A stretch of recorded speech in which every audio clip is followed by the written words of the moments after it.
Strap in, buckle up. I'm on a 10, I'm on a level 10. I wanna win, then I wanna win again. Who thought it was done? I'm hoping it never ends. If you wanna run, then I'm on a level 10.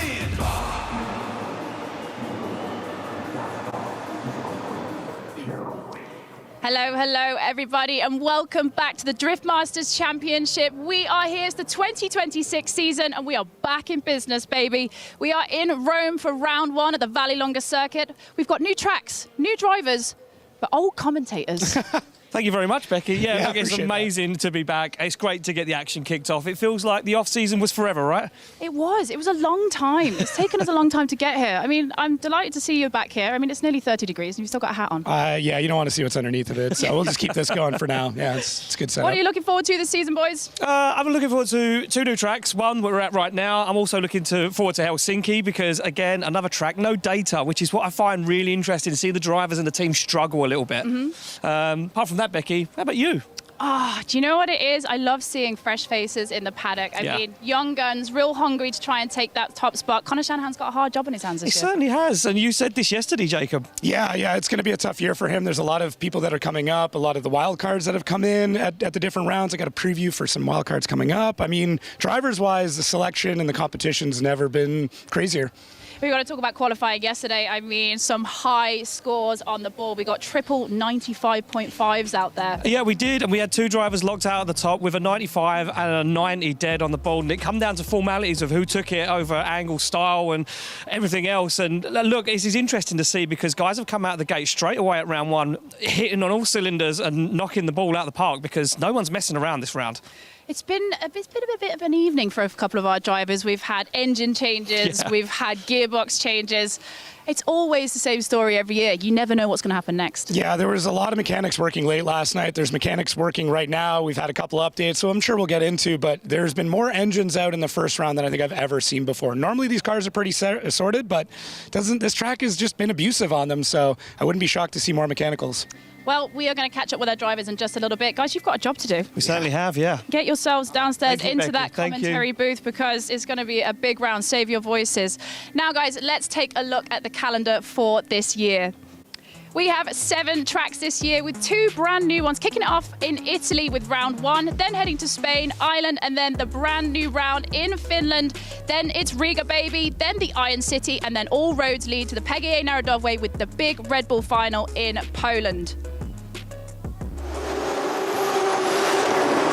What happened last year, the very last round. Peter Viensek had heartbreak with a mechanical failure right in the middle of the event. But there was one man out there that absolutely took advantage of this moment and made it his own. Connor Shanahan took the win to be the 2025 Drift Masters champion. And what an evening it was. Huge celebrations, big family around. It was an amazing night, and it managed to catch up with Connor right now in the sunshine. Connor, isn't it lovely to be back? It's amazing. It's amazing to be back. Yeah, strong finish last year. Sucked, obviously. We wanted a better championship race than that. But yeah, it was a hard year last year. Every year we come back, it's not getting any easier. And yeah, you know, when you look at the level, especially right now, we're even in a practice group, and I'm asking my spotter, like, you know, pulling up in the chase line, how's this guy going? And he's like, yeah, it's as good as anybody else. And it's great to see that the level is constantly climbing. It doesn't make our lives any easier, but it's great for the sport. And yeah, super happy to be back. It's quite nice to come back as a champion. It's always a good feeling, and to be a 2-time champion of this championship sometimes, you know, blows my mind. It joins my names along the greatest, but the story of Connor Shanahan is not over, and I want to keep pushing and hopefully take you know, another few championships before I call it a day would be quite nice. But looking forward to this year. It's been a good start yesterday, and excited to be back with everybody, good friends here, and back with the team where everything started again. Well, let's look back to yesterday. I mean, 95.5 on the board, got you second position in qualifying there, but it wasn't easy. I mean, was last night quiet for you guys? Was there many mechanical things to change, or was it all right? Yeah, it was a good night. Yeah, we finished up quite strong yesterday. It was not the most amazing day, but we got the run what we wanted towards the end. I was really happy with the run. I liked watching it back. The crowd seemed to love it as well. So a lot of drivers here give me a slagging that there's dust on my lock stop. So that was for all you guys, because Connor, full of angle, is coming out this year to drive everybody crazy who takes the piss out of me about that. So no, it was quite nice. Good to put on a bit of a show. I enjoyed the run, full angle, full throttle commitment. Felt like I was jacked for a minute. you know, this track is quite good, quite challenging. But last night was good, more just sitting down with Lloyd, who's playing a huge part in the team this year, going through some GPS stuff and just trying to figure out where we're going to get the setup today. And all I can say is we started practice very, very strong. We ended with a small problem, which was a little bit annoying because it was a really good practice session, but the car setup is dialed, and I feel like we have the car to go all the way, so it's all down to me now. Absolutely. And in the off-season, we've seen you've been doing a lot of driving. I mean, Long Beach, that was a great round for you. Are you feeling confident coming into this season that you can avenge that title and become the 2026 champion? Yeah, of course, we always come back hungry. It was a great start. Quite nice to get that win in America. Quite special for me. It was one that I always wanted. The start of the off-season for me was quite rough, you know, but I went back to the drawing board, went back to the basics, and just went back having fun. You know, I think I put a lot of pressure on myself. I want to be the best, and sometimes that takes your toll on you. And towards the end of last year, I really had to switch off the phone, just reset, and enjoy the things what I want to enjoy. You know, I put a lot of work into what I do, so it's quite nice to enjoy these things when the results come. Long Beach was quite special, and it would be a pretty special day today if we could go for one to one in two of the biggest championships in the world. That would be the nice game plan. But it's been a great off season. Life is good. I feel very, very happy, and yeah, I'm just going to try show that with my driving.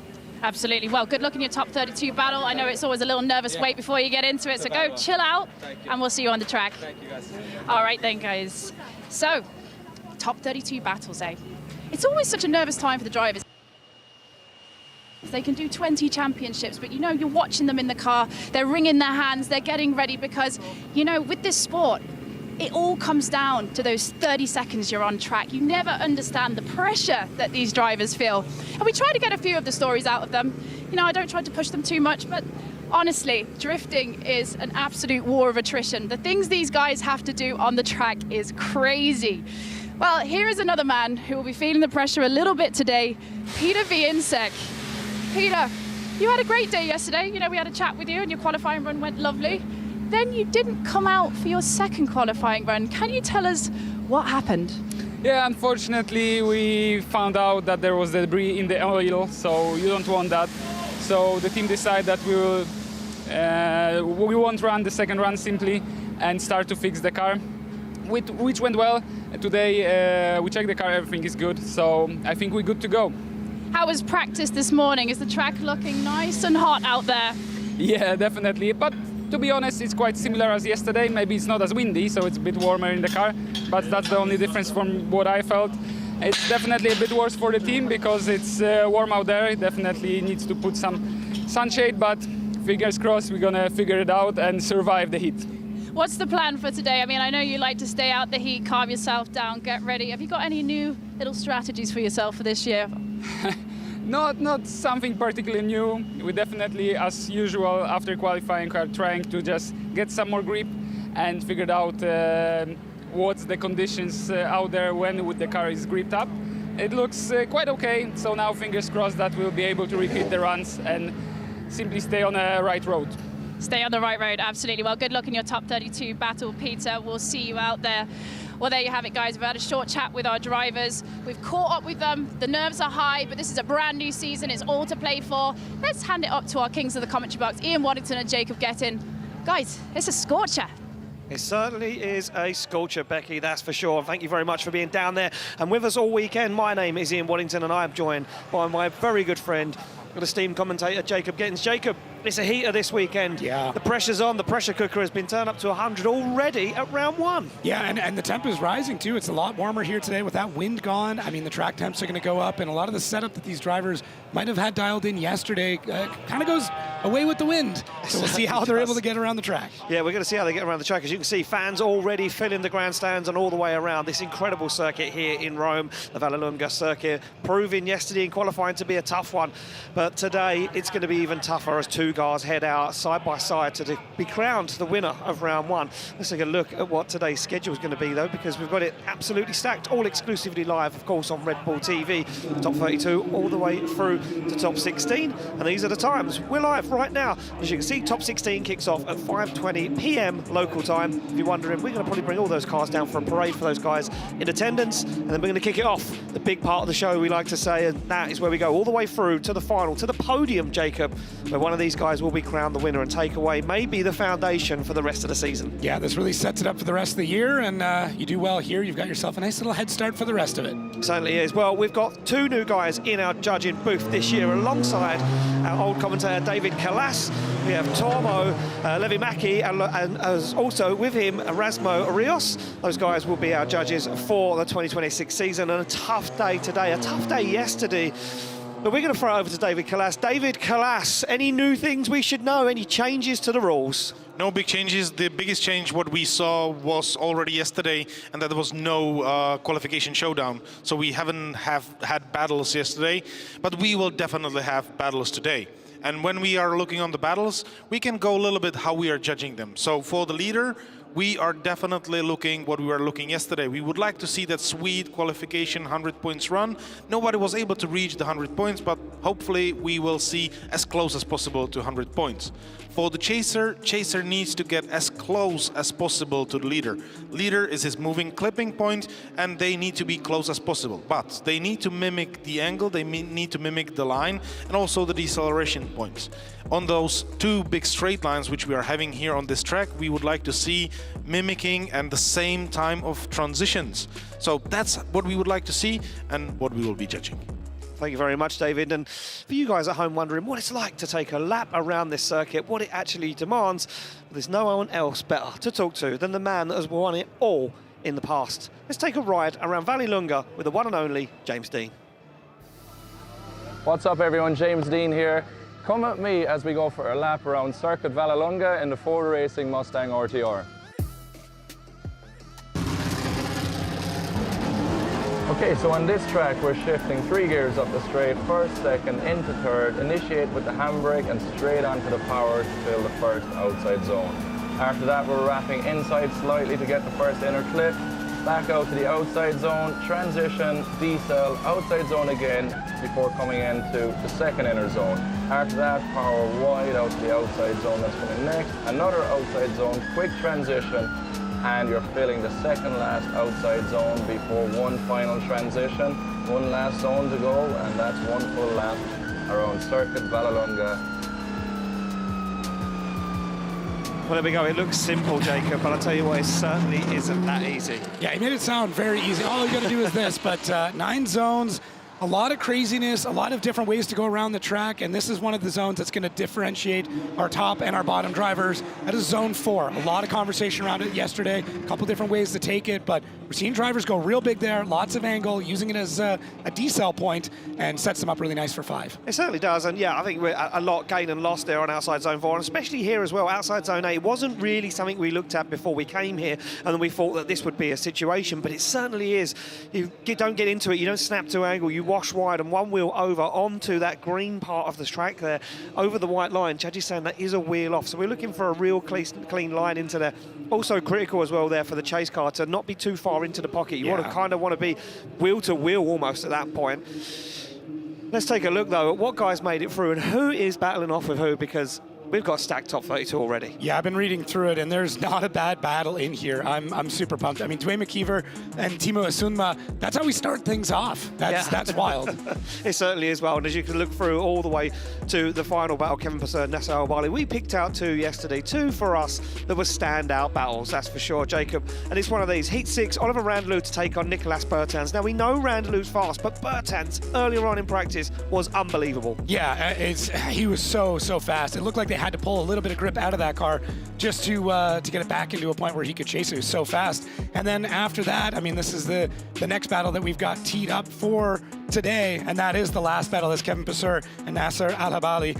Nasser had a new car. Well, he's got a new car. Wasn't sure if he was going to keep running that 400Z, but decided to keep with it. Kevin Purser, though, one of the fastest cars that we did see in practice, and had a good qualifying. Maybe not as good as what he expected or hoped for, but it's going to lead to a great battle. Yeah, certainly so. And for me, Kevin Purser, a man that last year went on a hunt. You know, he was in that championship fight right until the very last moment. Kicked it off at round 1 last year on the podium. Can he do the same here in Vallelunga in Italy? Well, the scene is set. The stage is ready, as we like to say. The fans are gathering around the circuit, Jacob. There's no more time for messing around. Let's get into it. Ladies and gentlemen, it's Top 32.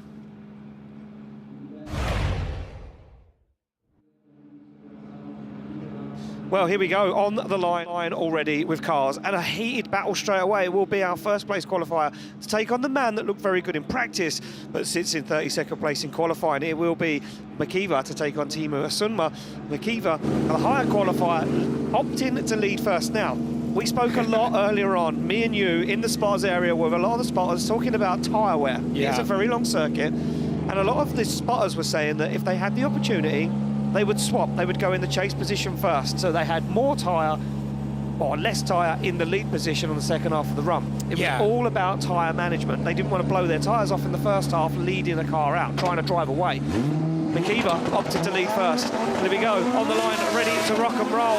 The first battle of 2026 underway as Dwayne McKeever, the Northern Smoke Machine, leads in. Teemu Asunmaa from Finland and already starts to put a bit of distance between him and himself. As he fires away down the circuit, McKeever flicks that car through outside zone 3, and you can see McKeever has that car whipped up, turned up to 11. As Asunmaa drives through outside zone 5, he's struggling now. This is where this starts to get tricky.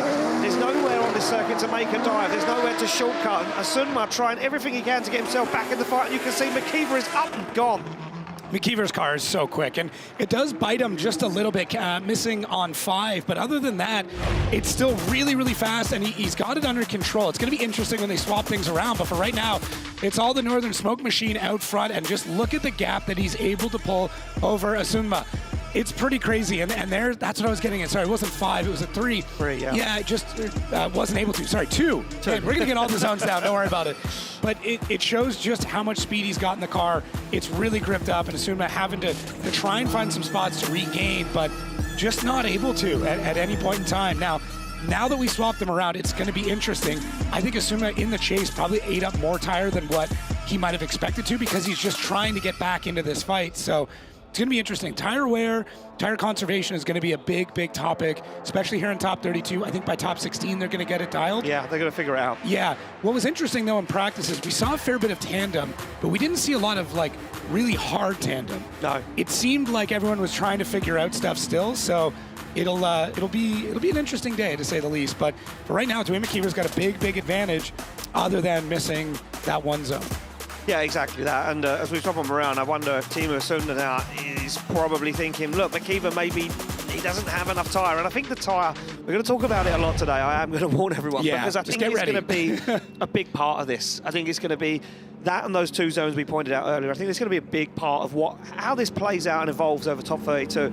A start line, Marcin down there on the line, checking out Asunmaa's car as he now sits in that lead position. McKeever sits back off the line trying to get a drag race in, and you can see McKeever quite a way back. And I've been spotting this all day so far in tandem practice. Guys taking a real run in to make a dive on the door. Well, Asunmaa, the finished driver now off the line, ready to rock and roll through the gears. You can already even see McKeever attacking onto the back bumper as they fire into that first outside zone. McKeever tries to tuck up on the inside, up to the door, and he shallows up the angle. So Asunmaa now puts on a really nice lead line, leads both of them down to outside zone 4, and Asunmaa absolutely fires that car in. Can he collect 5? He can't. Goes wide as Asunmaa now accelerates, and McKeever now starts to fall away as McKeever stands on the accelerator and gives Asunmaa some room. Shortcut in that outside zone. McKeever goes for a dive through the smoke. That final outside zone, Asunmaa across the line.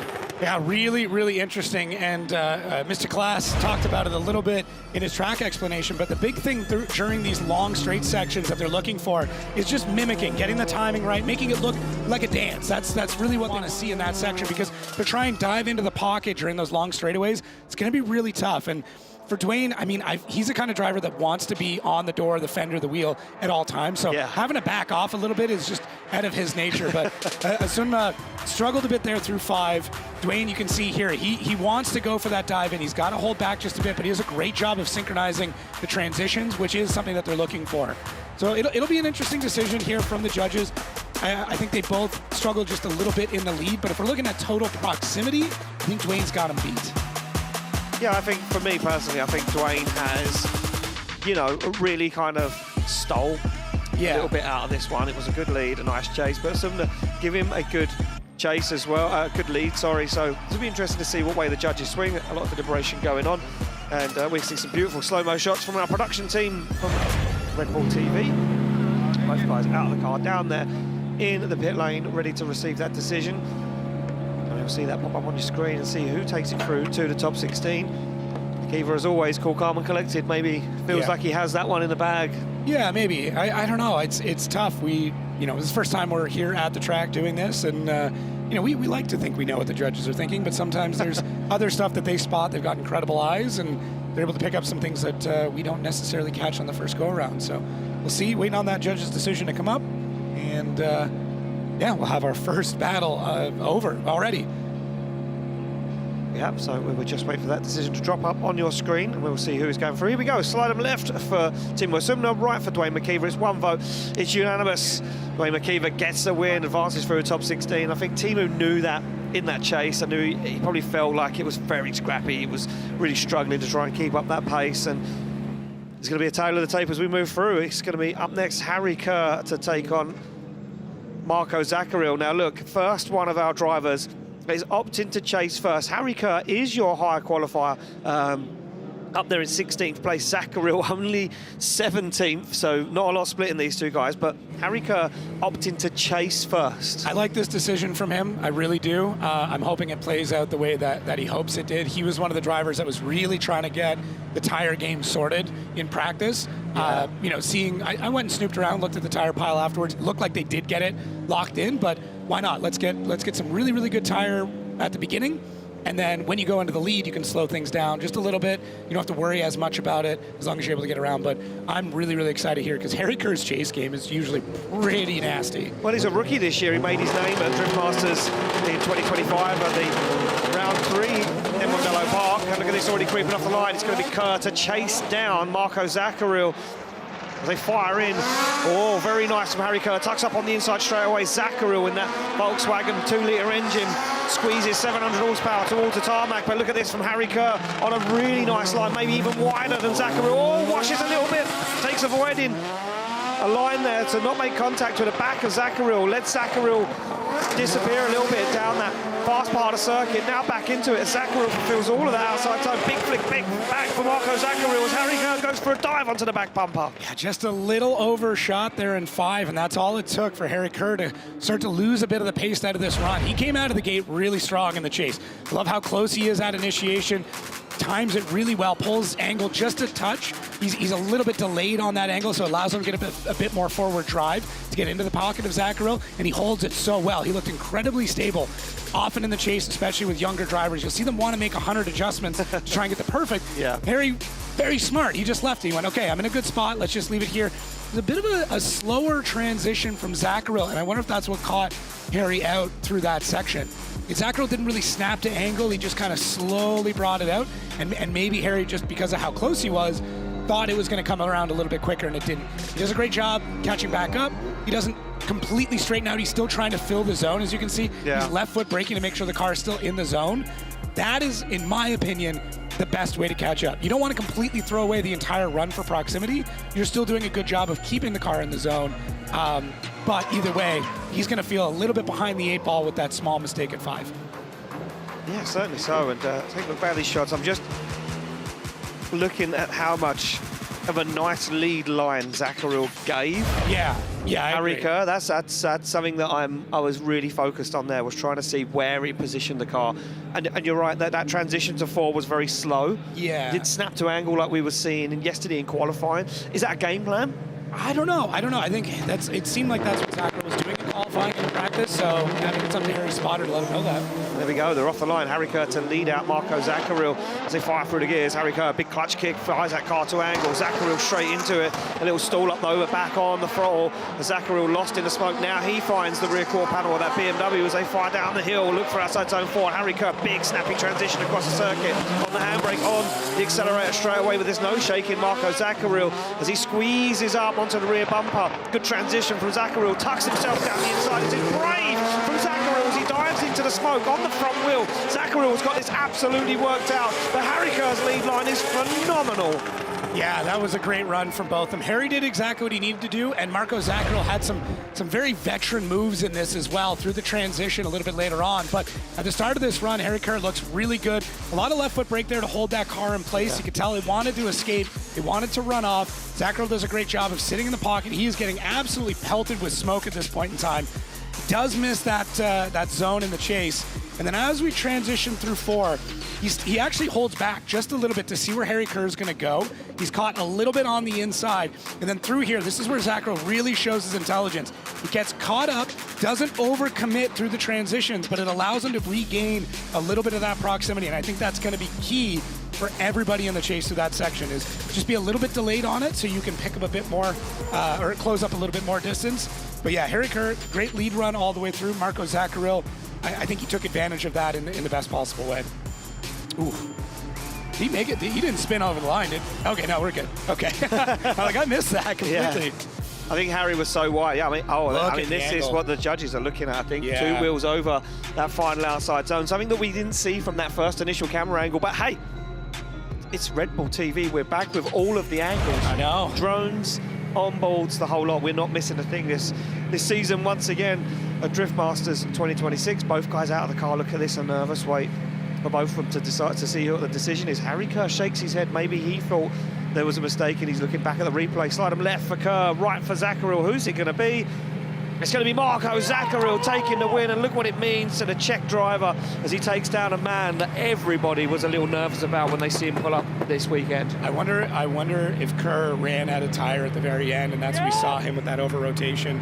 So still, this is the big part of moving up into the big leagues. Is tire management is a big part of this. You want it down to the very last chord. Yeah, we certainly do. Well, we're back on the line, ready to rock and roll. It's going to be James Deane to take on Espen Rohde, and as you can see, James Deane, the higher qualifier, opting to chase first. This is going to be... That's not a position he's usually in. Even last year, he didn't choose to chase very often. No, and I think, as we keep talking about, it's going to be the tyre game. Well, here we go. James Deane in the car, gives his thumbs up to the camera. He's ready to rock and roll. Espen Rohde's car, though, I must say, this weekend hasn't been on form. No, he spent a lot of time in the paddock, repairing the car, fixing the car. Is he going to hold together? That's the biggest question mark here. Yeah, it'll be interesting to see. I mean, the upside with this is, James Deane is going to give you a perfect lead line. So when you get into that chase, you can just absolutely throw 10-10s at it. There we go. The light goes green. We are ready to rock and roll, and it's going to be Espen Rohde to lead out James Deane for a spot in the top 16 as they fire through the gears. Deane, look at this, straight onto the side, onto the rear bumper of that BMW, and Espen Rohde doing a really nice job on outside zone 1. Bell's on the angle, a little wobble coming into 3, but Deane's with him. There's no shaking James Deane as they fire down into outside zone 4. Very nice line for Espen Rohde as he squeezes the throttle, tries to drive away from the Irishman. A wobble once again, but there's no shaking James Deane.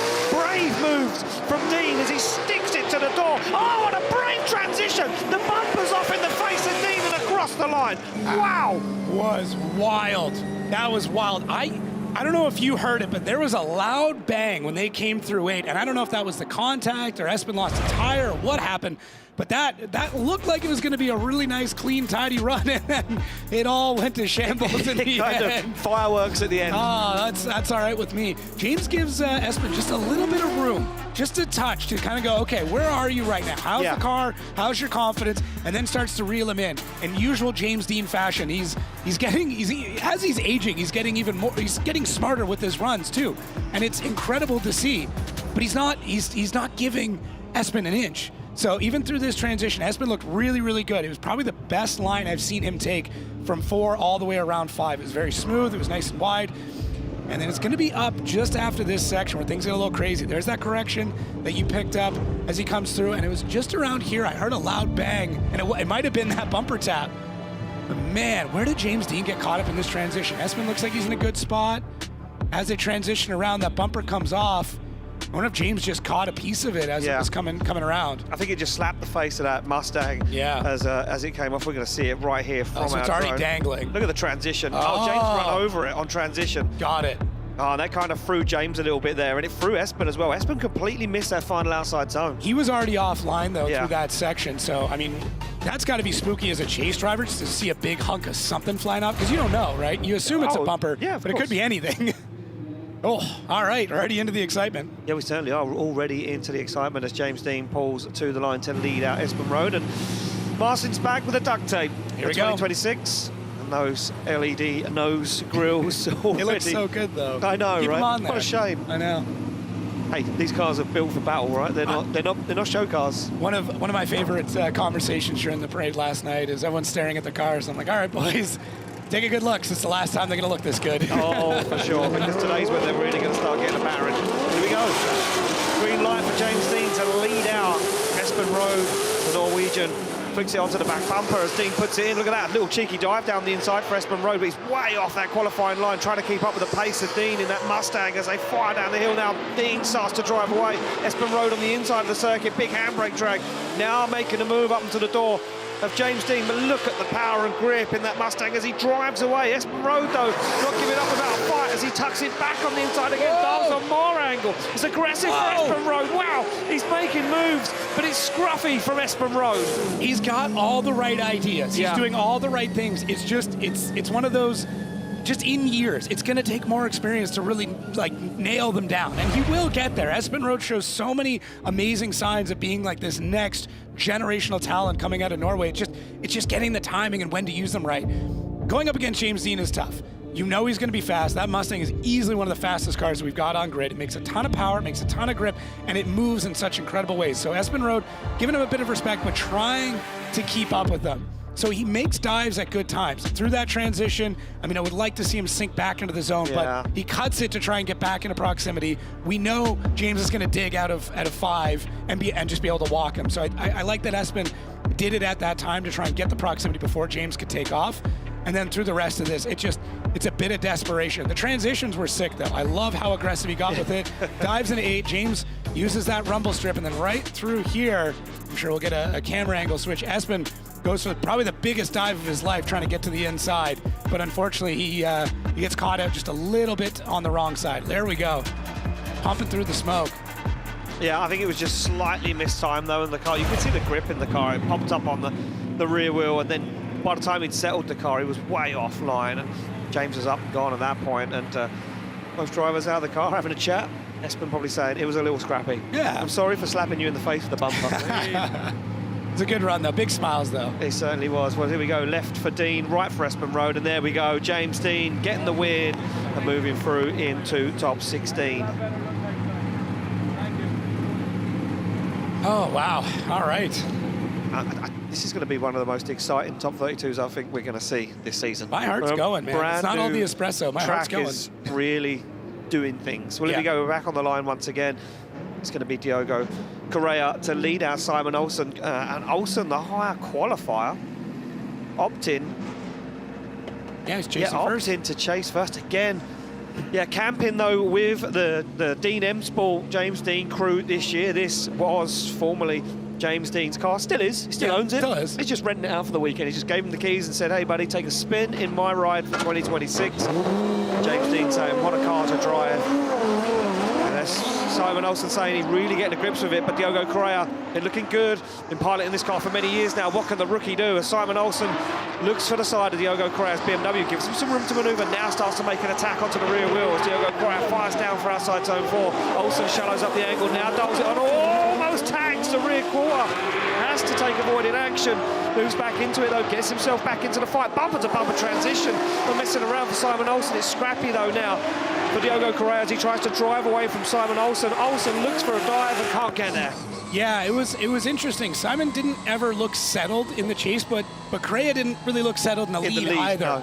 So it was a lot of reactionary from both. So we'll take a look. I was definitely having my eyes a lot on Olsen in that run, but taking a look now at Diogo, I mean, he throws a bunch of angle in here, but it's not super sustainable. Look at that. Looks like it might have been 2 wheels off through that section. You're going to bleed a lot of speed when that happens. You can tell he's off throttle. He's not pumping out the smoke. So Simon's got to make a correction behind him. Now Simon gets in trail. This is a good spot to be in. He's got to stay out of the smoke, which can be tough. Goes for the dive into 4. Great job there. And the Correia really takes a long time. He's not on throttle until he touches outside zone 5. And I know the judges want him on a little bit earlier. As they transition back out, same thing. Simon's just trying to get the timing and the beat of this to really go for the chase. So, yeah, it's tough to say. Correia, missing a big chunk there of 8. And I'm not sure. Oh, yeah, so it's tough. Yeah, Diogo, I mean, he's hand over hand on that. Yeah, that's catching under still. If you're crossing over like that, that's not a great spot to be in. He's 3 wheels up there, like that was... Yeah. Simon did a good job of adapting to what was going on. I just don't think Correia was at any point very confident in what was happening with the car. No, and again, it's midday here in Vallelunga in Italy, in Rome, and the sun is at its highest point in the circuit. This is the stickiest we're going to find the track. I spoke a lot yesterday with Connor Shanahan, and he said everybody in the paddock thought that when the sun went down, this track was going to get super grippy. It went the other way. Yeah, it's fresh rubber that's on here. So there we go. Flag goes green. Olsen to lead out. Diogo Correia, despite the top 16, as Simon Olsen fires that S14.9 from left to right. Now really aggressive line from Simon Olsen as he opens up the throttle. But look at Correia already onto the side of that S14.9. Big transition down the hill as they look for outside zone 5. Both guys fires. Oh, Olsen shuts it down. Correia gets back on the throttle and fires it through the circuit. And Simon Olsen's weekend looks like he's just come to an end as Diogo Correia, the Portuguese driver, puts it into the final outside zone and across the line. Olsen left stranded on track. oh man, I don't know what happened. It looks like he's up and running now, but yeah, Correia, I think you can tell he's excited about this because he didn't think he had this in the bag at any point in time. There was no real signs of Simon Olsen struggling before this point. Car's making lots of smoke. He's on throttle. The wheel speed seems good. He is absolutely flying. Correia tags him there. Yeah. I wonder if there was a DB'd, maybe with contact. I don't know. It's tough to say, but Simon that car did not want to slow down or didn't get back on power. We'll have to take a look and see if there was anything weird that happened. It's tough to tell. Car's in shadow, black wheels.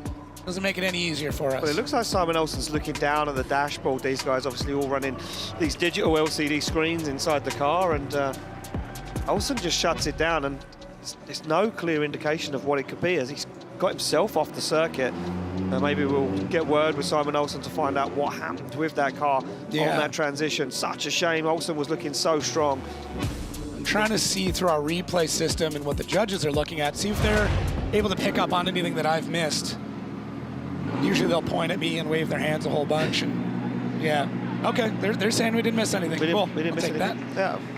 They're always checking though, so I'm sure we'll get a word at some point, even if it's after hours, with Simon and figure out what happened. But not great. Yeah, arm up in the air. Something about angle. Yeah, it was the international drifting hand symbols there. Threw it on angle. This did this and that did that, and that was the thing. I heard I don't know. Well, I saw I don't know. The only upside of me having hearing damage is I start to learn how to read lips. There we go, left for Correia, right for Olsen, and it is going to be unanimous. Diogo Correia from Portugal takes the advantage, gets the win and moves through to the top 16. I mean, a whole bunch to Correia. Yeah. Tough year last year in 2025. Switched up the little bit of the body kit, the look of the car for 26. Said he just did some rework and engineering on the car, so feeling strong and looking really good. This man's been on the podium before at Drift Masters. He has the talent behind the wheel. Go back on the line. Next battle, Clint Van Oort to take on Jakob Przygonski. Jakob Przygonski, again, another man struggling this weekend. The car been in the paddock a hell of a lot. Yeah. The team been working on it. But for me, Clint Van Oort been looking incredibly strong. Well, let's hear from Kuba Przygonski before he heads out for Top 32.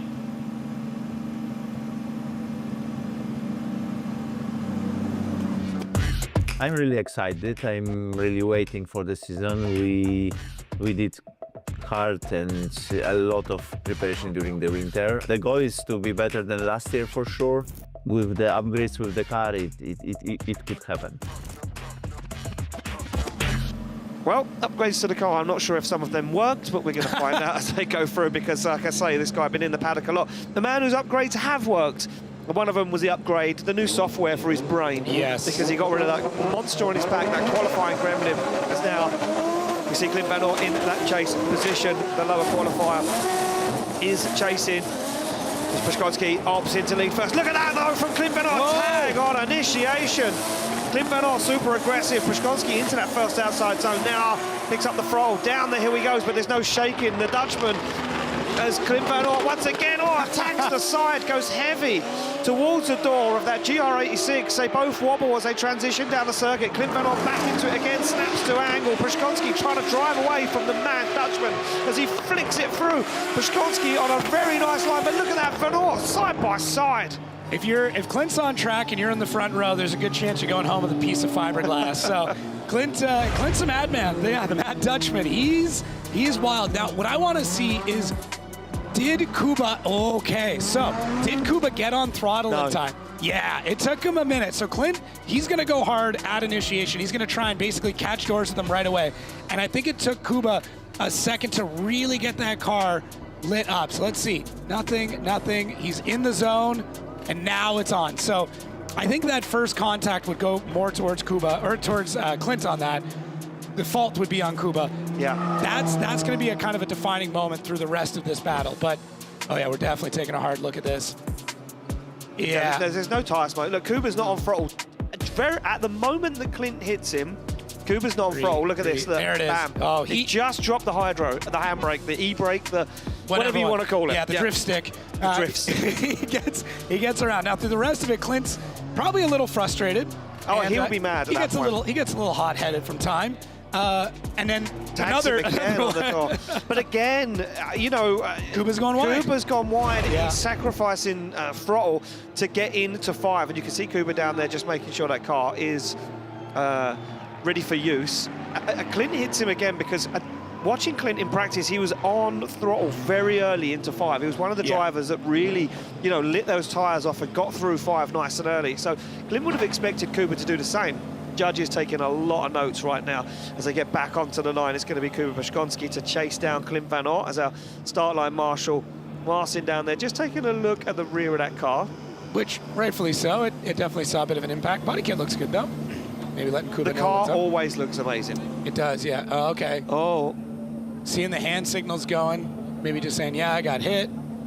But I mean, he's in the chase position, so I feel like if anything is untoward with the car, Przygonski's in the right place for it to break. He's not going to cause any damage towards Clint. Now, if you're okay, Clint so word from the start line is that Kuba Przygonski is saying the alignment is slightly knocked out. Oh, probably. So he says, well, look, it's not 100%, but I'm ready to rock and roll. They're on the line. It will be the Dutchman, Clint Van Aert, to lead out Kuba Przygonski as they slap through the gears off the line.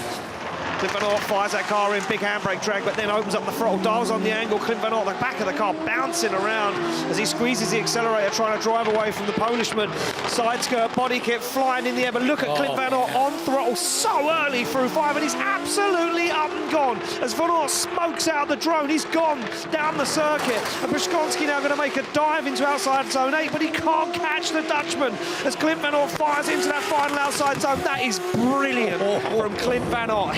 He is a man to keep your eye on this weekend. He is a man possessed. That was crazy. That 4 to 5, that's as close to a backy that we've seen all weekend. Wow. And it looked good. It was smooth. He was on throttle. It was a beautiful, beautiful line through there. I got a little worried at the beginning because it looked like he was going to go off track. Over-rotate, yeah. Yeah, he got close, and I'm sure the judges are going to take a hard look at that.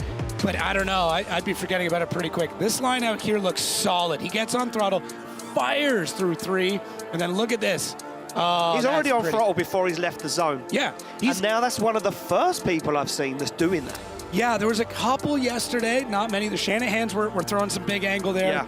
Yeah. But yeah, Clint is on another level. This is a completely new driver that we've seen.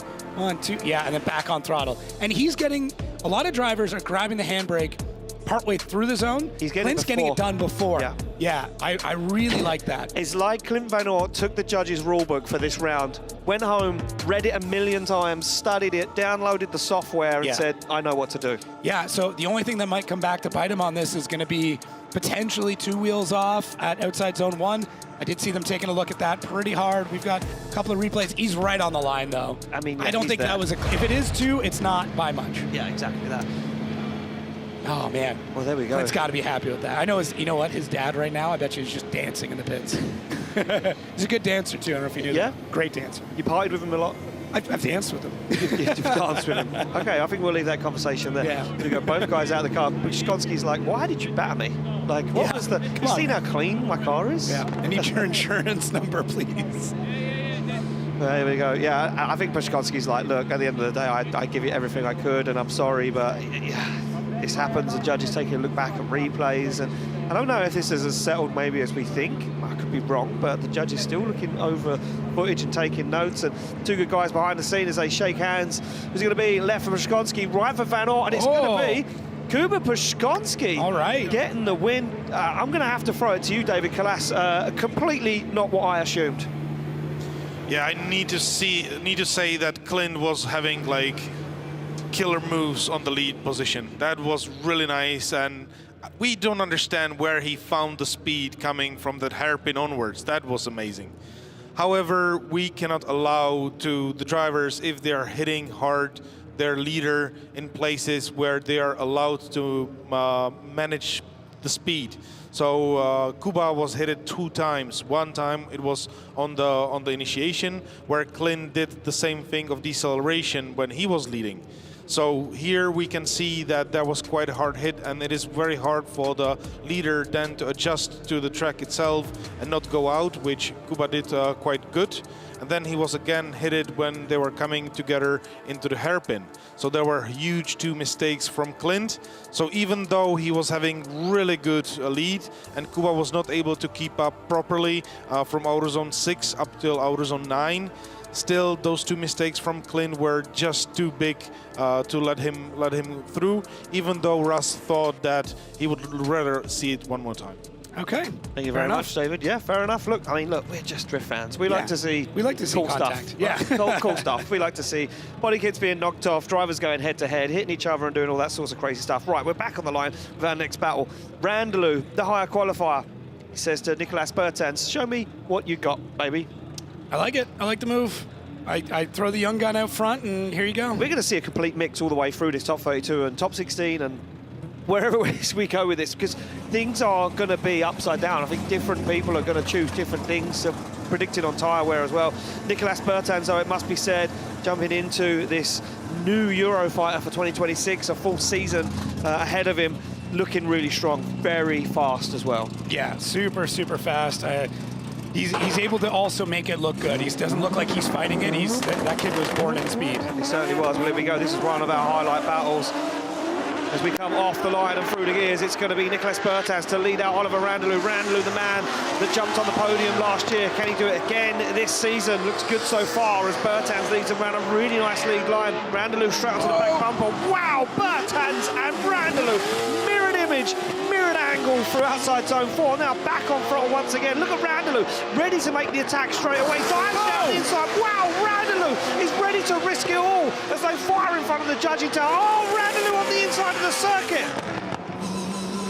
Oh man, listen, Oliver Randalu's an incredible driver. I did not expect that from him at all. Look at that's a big deep breath there. They loosened the belts. Yeah, that is nuts. So on initiation, I was like, okay, he's got to push hard. He's got to keep up with the young gun. That HGK BMW, the Eurofighter, is nuts.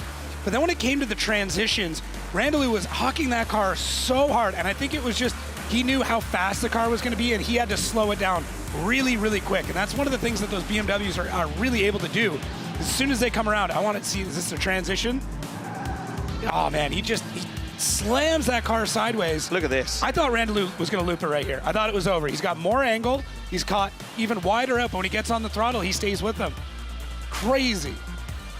Oh man, and this was brave. Yeah, this into outside zone 8. Look at this. He goes on the inside, on the handbrake, waits. He knows though if he's in the pocket and behind the rear wheel or the front wheel, he knows he's going to be off track. But this was a mistake for me. This was on the inside of the circuit. He got caught back even in the zone before that. Yeah. And then when it came to the last part, he kind of had nowhere to go. The only way you can get back from that is maybe grab some handbrake and let the car sink back. But then at that point, Bertans is just going to walk away from you. So that's the tough part. Well, we'll swap them around. This is going to be an interesting second half of the battle, that's for sure, as Oliver Randalu now leads out Nicolas Bertans. And we can hear both cars on the line, ready to rock and roll. Bertans already creeping forward side by side with Oliver Randalu as they fire through the gears. Bertans on the rear quarter, nice initiation from Randalu as he stands on the throttle, but he drops down the inside. Oh, and he has to readjust, and there's no shaking. Nicolas Bertans, he's already putting a tyre mark on the door. They come through outside zone 3, a dip at the front for Nicolas Bertans. They both mirror the angle once again. Bertans a little caught out there as Randalu now fires on the throttle, trying to drive away from the young Latvian into outside zone 8. Bertans straight lines it, goes for an attack. He's lost in the smoke as Randalu now goes wide. Bertans on the inside and across the line. I think Randalu knew the only way he was going to be able to take him out is to out-angle him. And that he would be able to throw that car harder, have more angle, and more or less shake Bertans behind him. That's really what it felt like here. It's just kind of a style match. Because even on initiation, he hits full lock. Now, unfortunately, he's not able to maintain it all the way through outside zone 1, and it causes him to push out a little bit wide. And that, to me, is a fairly big mistake. Now, Nick Nack does a great job of adapting to it, and there it is. First couple of tire marks on Randalu's car. Bit more of a straight line approach here, and then hucks it one more time through this section. You'll be able to see it. 90 degrees through the zone and going past 90 already. Bertans does a good job, though. catches the brake well, adapts to it, and that's just what it felt like the entire run, is that Randalu was just trying to throw as much angle as he could to shake off the young Latvian. Look at the angle through here. That was almost a mistake, but he pulled it off. Yeah. Oh, man. Wild. Everywhere you look, though, there's Nicolas Bertans. I know. Running down the side of that car. That is unbelievable job from Nicolas Bertans. Here, gets a little lost up in the smoke, transitions a little late. You can see, though, gets himself back into it as Randalu pushes it very, very wide to the edge of the circuit. Yeah, he is right there. You can see the smoke popping off, little bits of tire shredding. That's a wild battle. I like Oliver's decision to try and outstyle Bertans. You can't outspeed him. That's for sure. Yeah, there's no outspeeding him. Yeah. I mean, look, if you can throw him off by throwing big angle on, maybe that's the way to go. We'll see what the judges think of that. As we see the decision slide in, left for Bertans, right for Randalu. One vote for Bertans. It's going to be Nicolas Bertans getting the win, advancing through into our top 16. And the boogieing there from Oliver Randalu not really paying off as we go back on the line. It's going to be Mika Keski-Korpi to lead out Juha Pöytälaakso. Battle of Finland. Yeah, the Battle of Finland. This is going to be a tongue twister for us. Yeah. Keski-Korpi, look at this. Very chilled on the line. Been looking incredible in practice earlier on. And a man that qualified way up the order in 5th. Pöytälaakso, we know, only managed to get that one qualifying run under his belt. Oil pump failure had to be recovered off the circuit. I see that car being recovered off track earlier on too during practice. Keski-Korpi this year looks like he's come with a different mindset, that's for sure, as he comes off the line. That BMW F22 flicks it across the circuit. Nice line into that first outside zone, and Pöytälaakso loops it around and has to shut it down. Stands on the throttle. He's got a straight line at Mika Keski-Korpi, and Keski-Korpi at this point now is absolutely up and gone. A very nice line, and yeah, Pöytälaakso nothing in this battle as they fire through down the outside zones into the circuit. Juha trying to keep himself into this one, trying to just stick to that qualifying line, but Mika Keski-Korpi is a man possessed. Yeah, it feels like Juha's still fighting some demon in that car. There's something not quite right. We've had a bunch of different things they were going back and forth with in the pits, but just at no point did this car feel like it was right for him. Mika Keski-Korpi, though, great job all the way through. Smooth line, very relaxed, chilled. And I think that's maybe the biggest difference with him this year. I mean, we saw it last year, but yeah, he's gotten more relaxed as the years have gone by. I think he's having more fun. He's in a better spot. His program's never been better. He's got the new rig now. He can sleep in a bed, at night. Have you been in there? No, I haven't gone in yet. I'm sure it's stunning. He invited me in when we got here on Thursday. Okay. And the first thing he said was, forget the race car, look at the rig. Yeah. Does he have and it's just, he said to me that last year his biggest problem was all of the logistics, all of the management, all trying to figure everything out. He said that was taking more of a front step than the driving was. And he said, and now, with the new setup I have, the new things I have in place, the driving can be more the central focus of why we're here, and this is ultimately what we're here for. And I tell you what, from yesterday in practice, qualifying, and right now, he's really nailed every mark. Yeah, for me. The mindset is there. If all you have to do is worry about driving, then that's all you have to worry about, right? Yeah. And then you're going to get better at it. When you're trying to go, okay, who's staying where? Where's the hotel? Do we have food? Like, I got to get rental cars. This person's late. If you're doing all that, you're not focused on driving. And Mika Keski-Korpi has unlocked a new version of himself with that.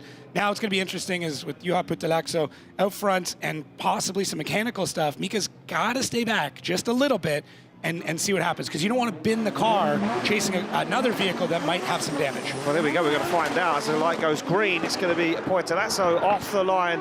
The fire into initiation. You can see Keski-Korpi is going to hold back. You're right. It's exactly what he's going to do, Jacob. He's going to stick to that qualifying line. He's going to be present, but he's not going to push. He's not going to take a risk as Keski-Korpi looks to hunt down Pöytälaakso as they fire through inside zone 5. And you can see Keski-Korpi just doing enough to keep himself in the battle, but he is definitely not doing too much, that's for sure.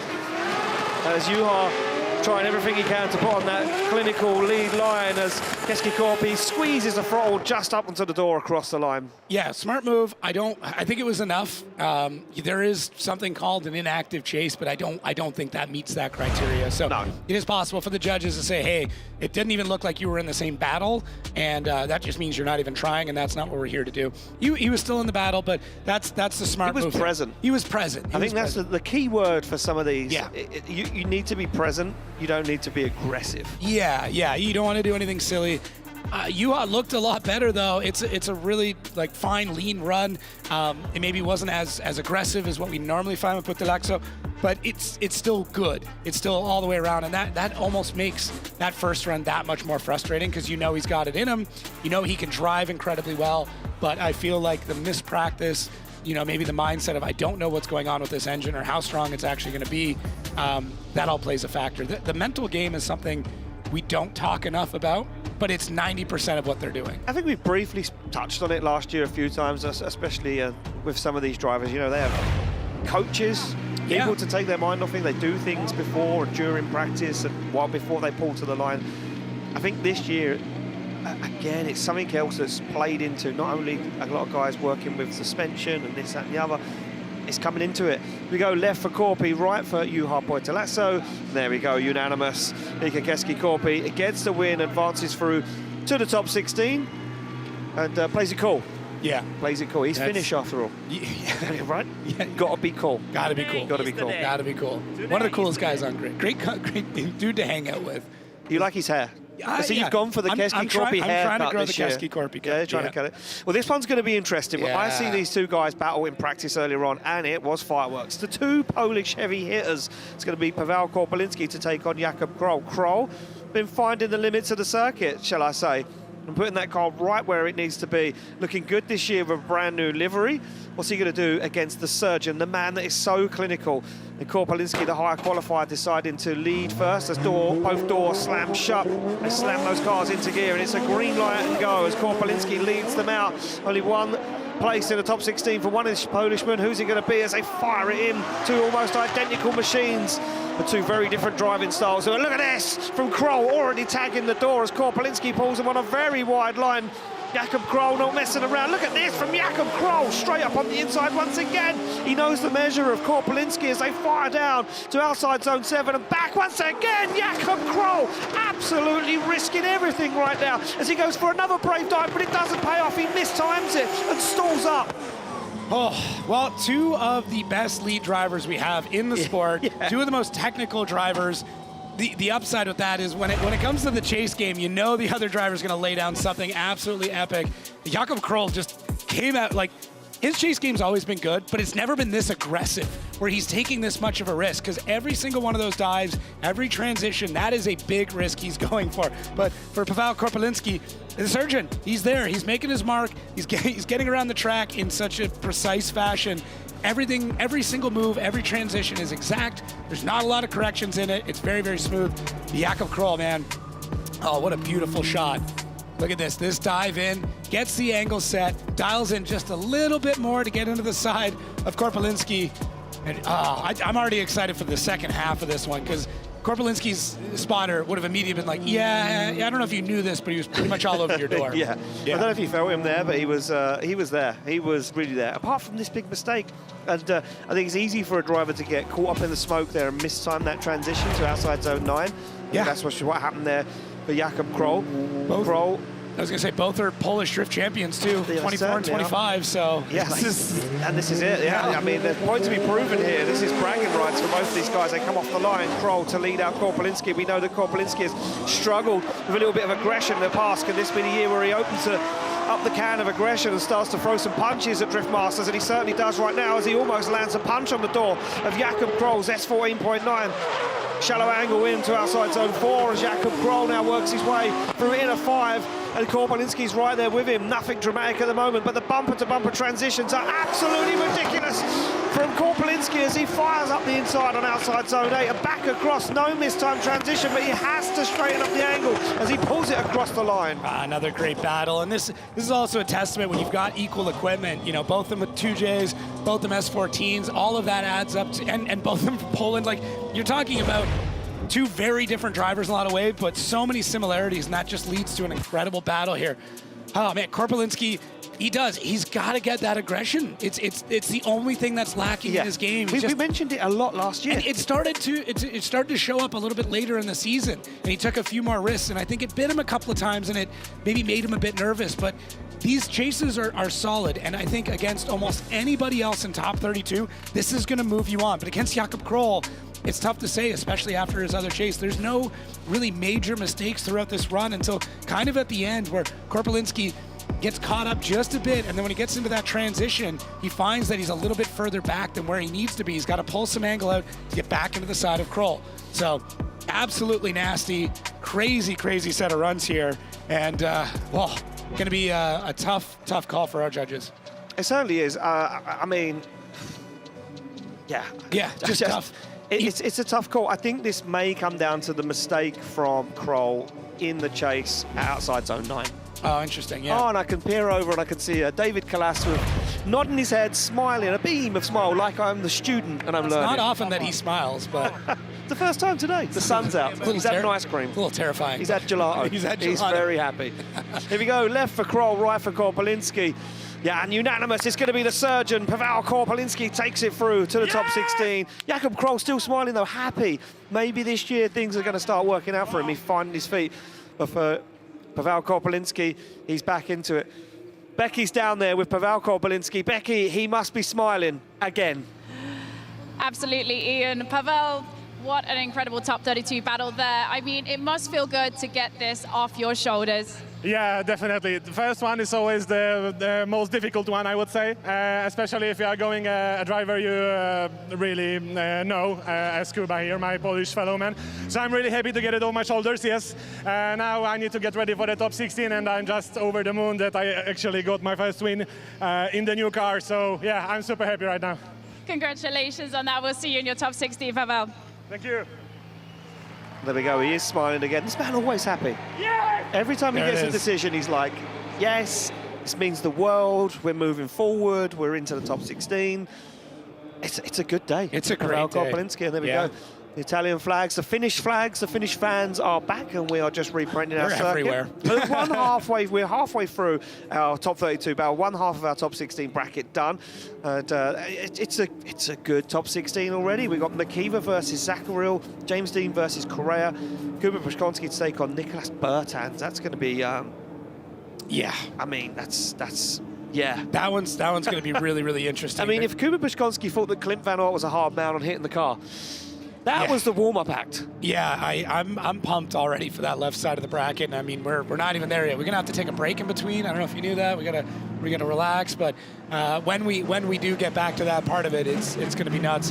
Right side of the bracket right now, kicking off Connor Shanahan and Pisculi. Just another crazy one. We did see Shanahan had that car up on stands, so I think we're all kind of sitting here looking over the hill, hoping.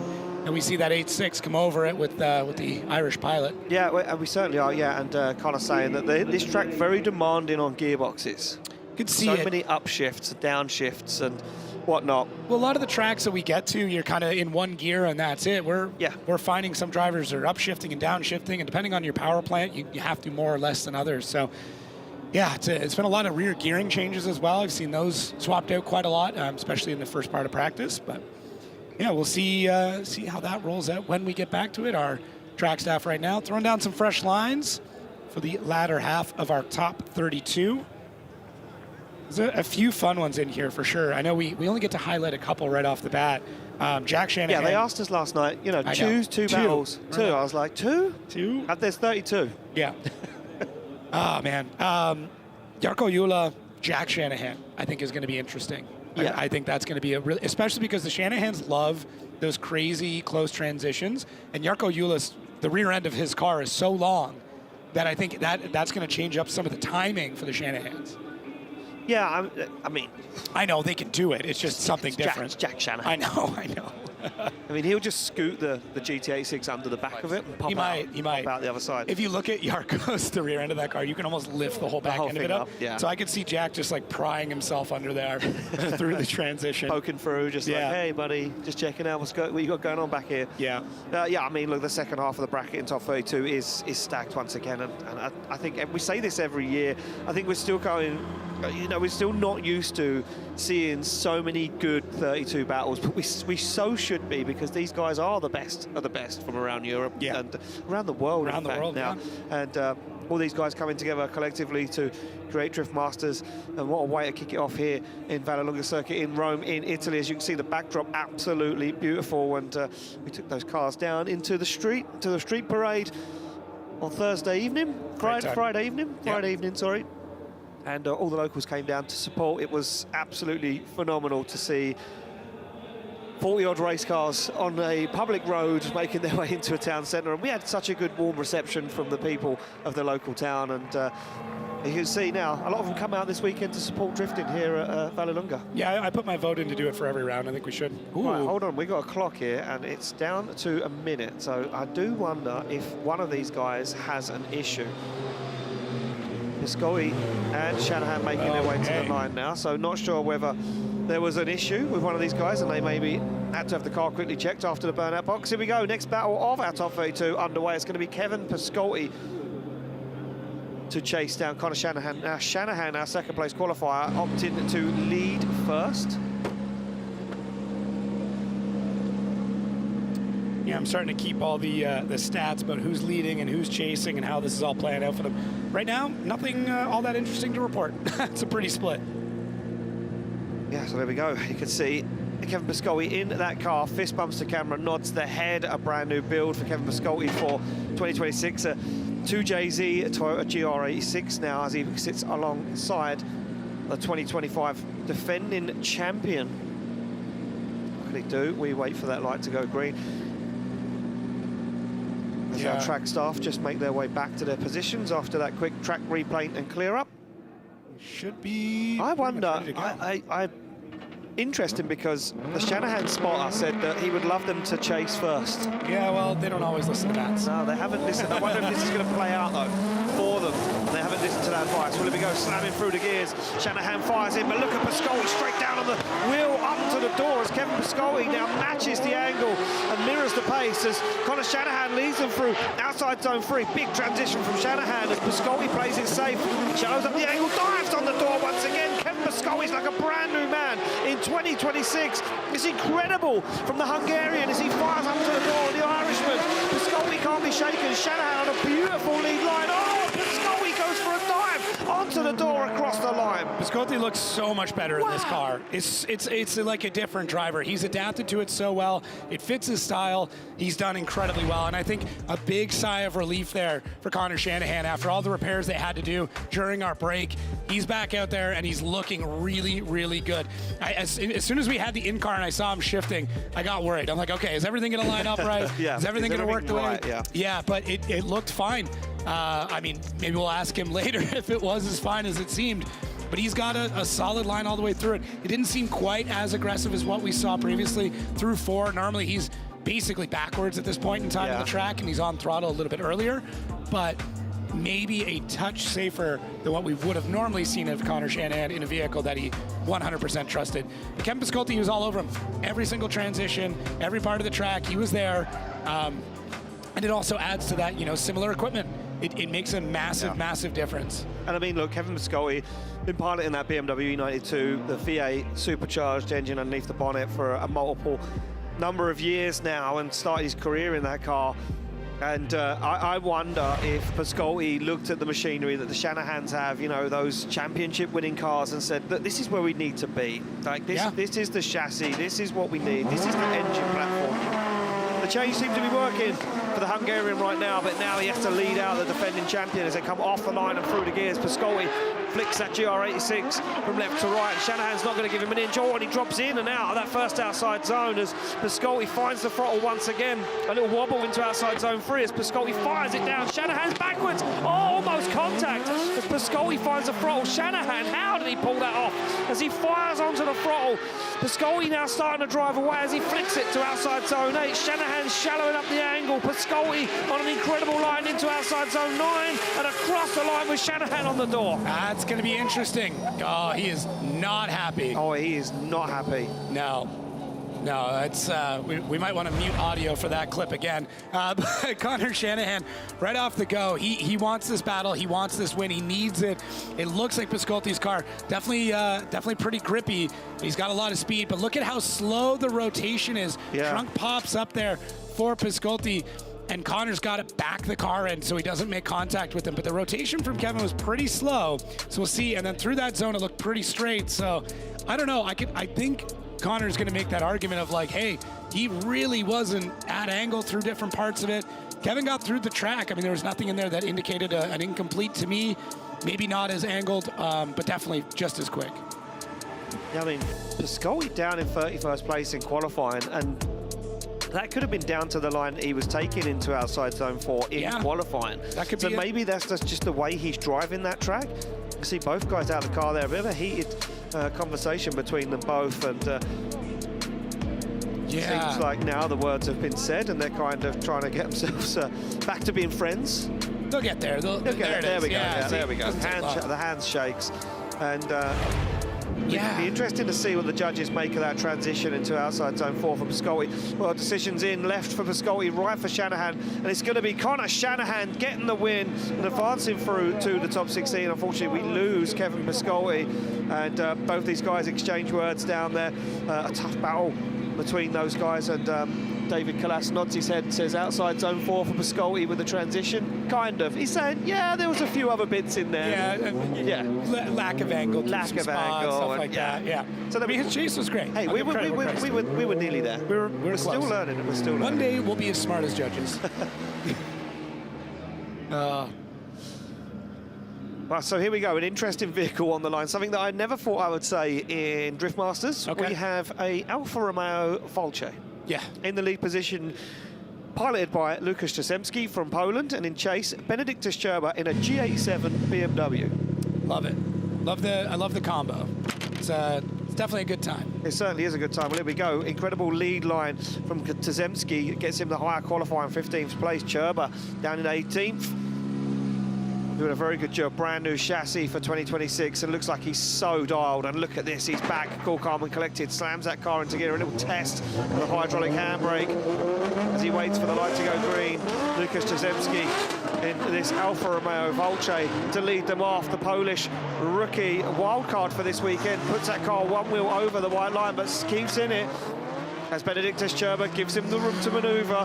Very clean lead driving yesterday from Łukasz Jazmki, and all weekend giving Benediktus Cirba right now the perfect chance to chase him down as Cirba now starts to apply the pressure, looking for the back and the side of that Alfa Romeo. Fire in into the final outside zone. Jazmki on it, and look at this from Cirba, just creeps up onto the door to show his presence. The whole battle, it felt like I was watching a scene from the Italian Job. You've got the hero car of the Alfa out front, and then the big beastly BMW behind him chasing him down. Yeah. It was a good battle though. I mean, for Łukasz, he does great. I mean, he's really able to wheel this car around. Very unique power plant for sure. Definitely one of the quietest. Does dip at least one wheel off to that first outside zone, but the car seems so little with that BMW chasing him all the way through this run. Maybe not as much angle, for Łukasz, but considering who he's up against and that of Cirba, he's doing a great job here. Cirba's got to get on him more. He's got to close up that gap. He's got to be a bit more aggressive. It'll be interesting when we flip them around how this dichotomy works out. But for right now, I mean, Łukasz, it might not have been the most amazing lead run, but it's definitely one that's going to keep him in this battle. Well, technically, it's exactly what the judges were looking for. Yeah, for sure.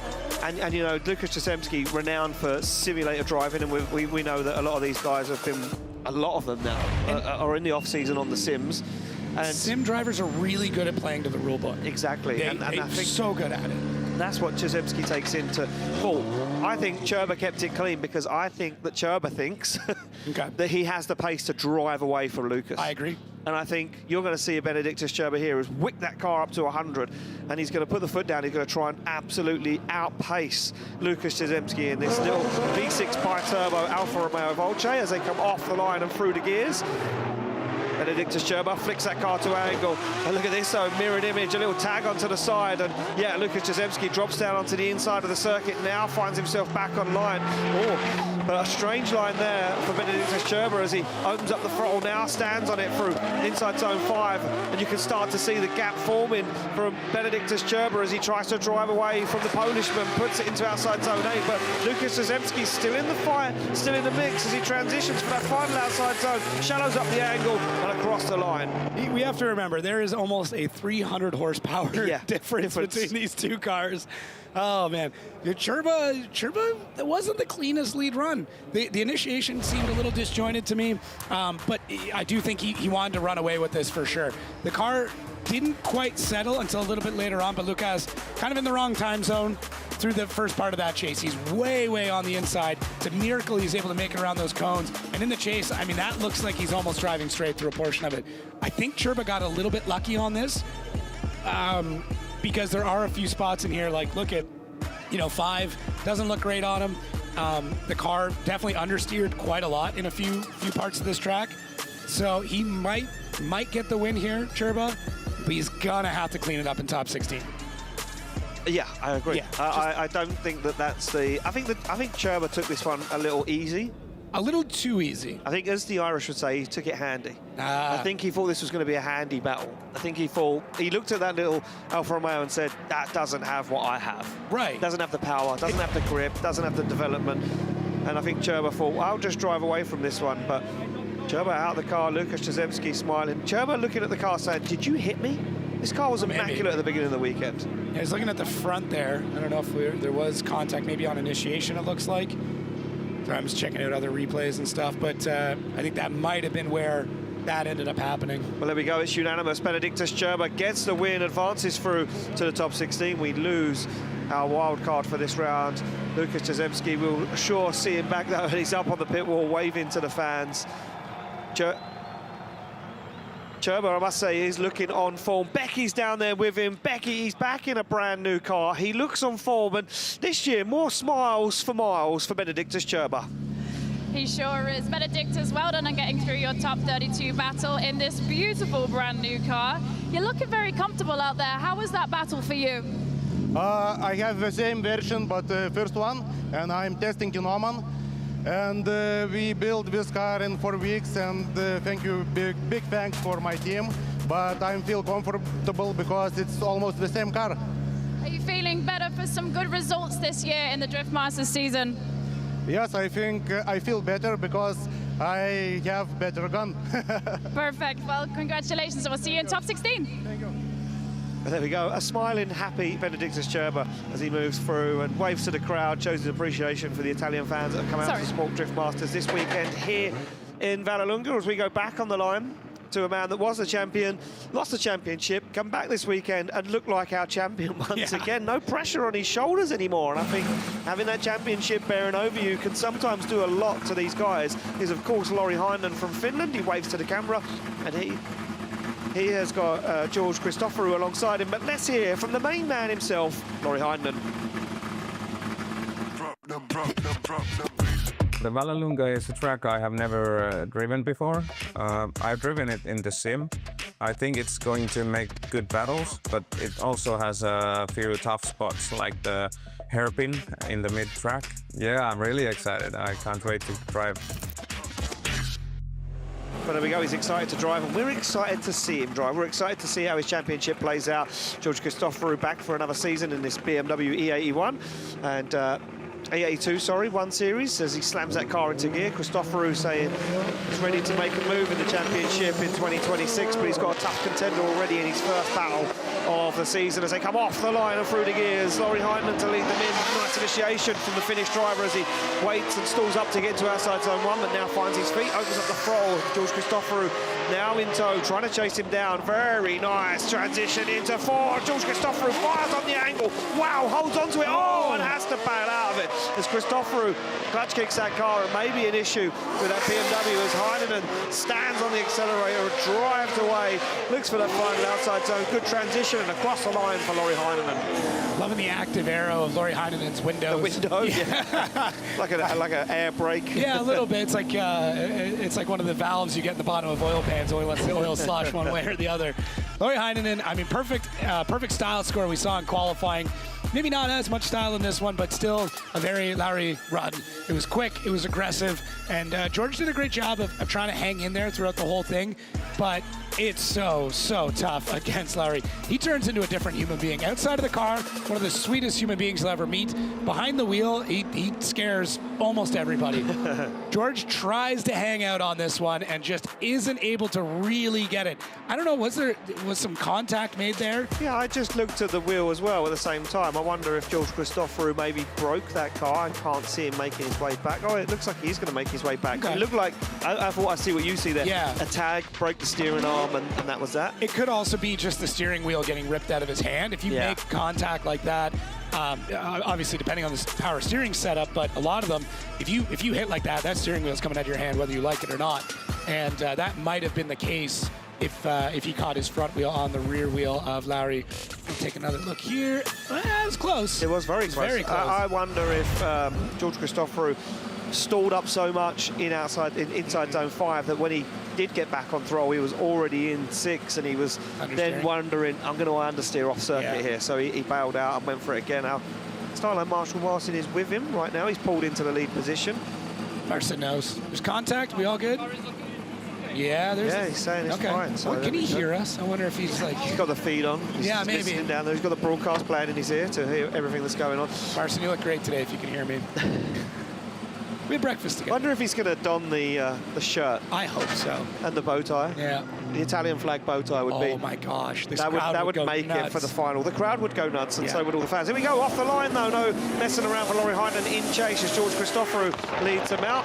Nice initiation for George Christoforou, and Laurie Heinonen, I think he's going to play this one a little safe. Stays in the pocket, not too much in that cloud smoke as they fire through outside zone 3 down the hill into 4. George Christoforou makes it work this time as he opens up the throttle. Heinonen needs to be careful. He does keep in this and make it an active chase as he fires once again up into outside zone 8.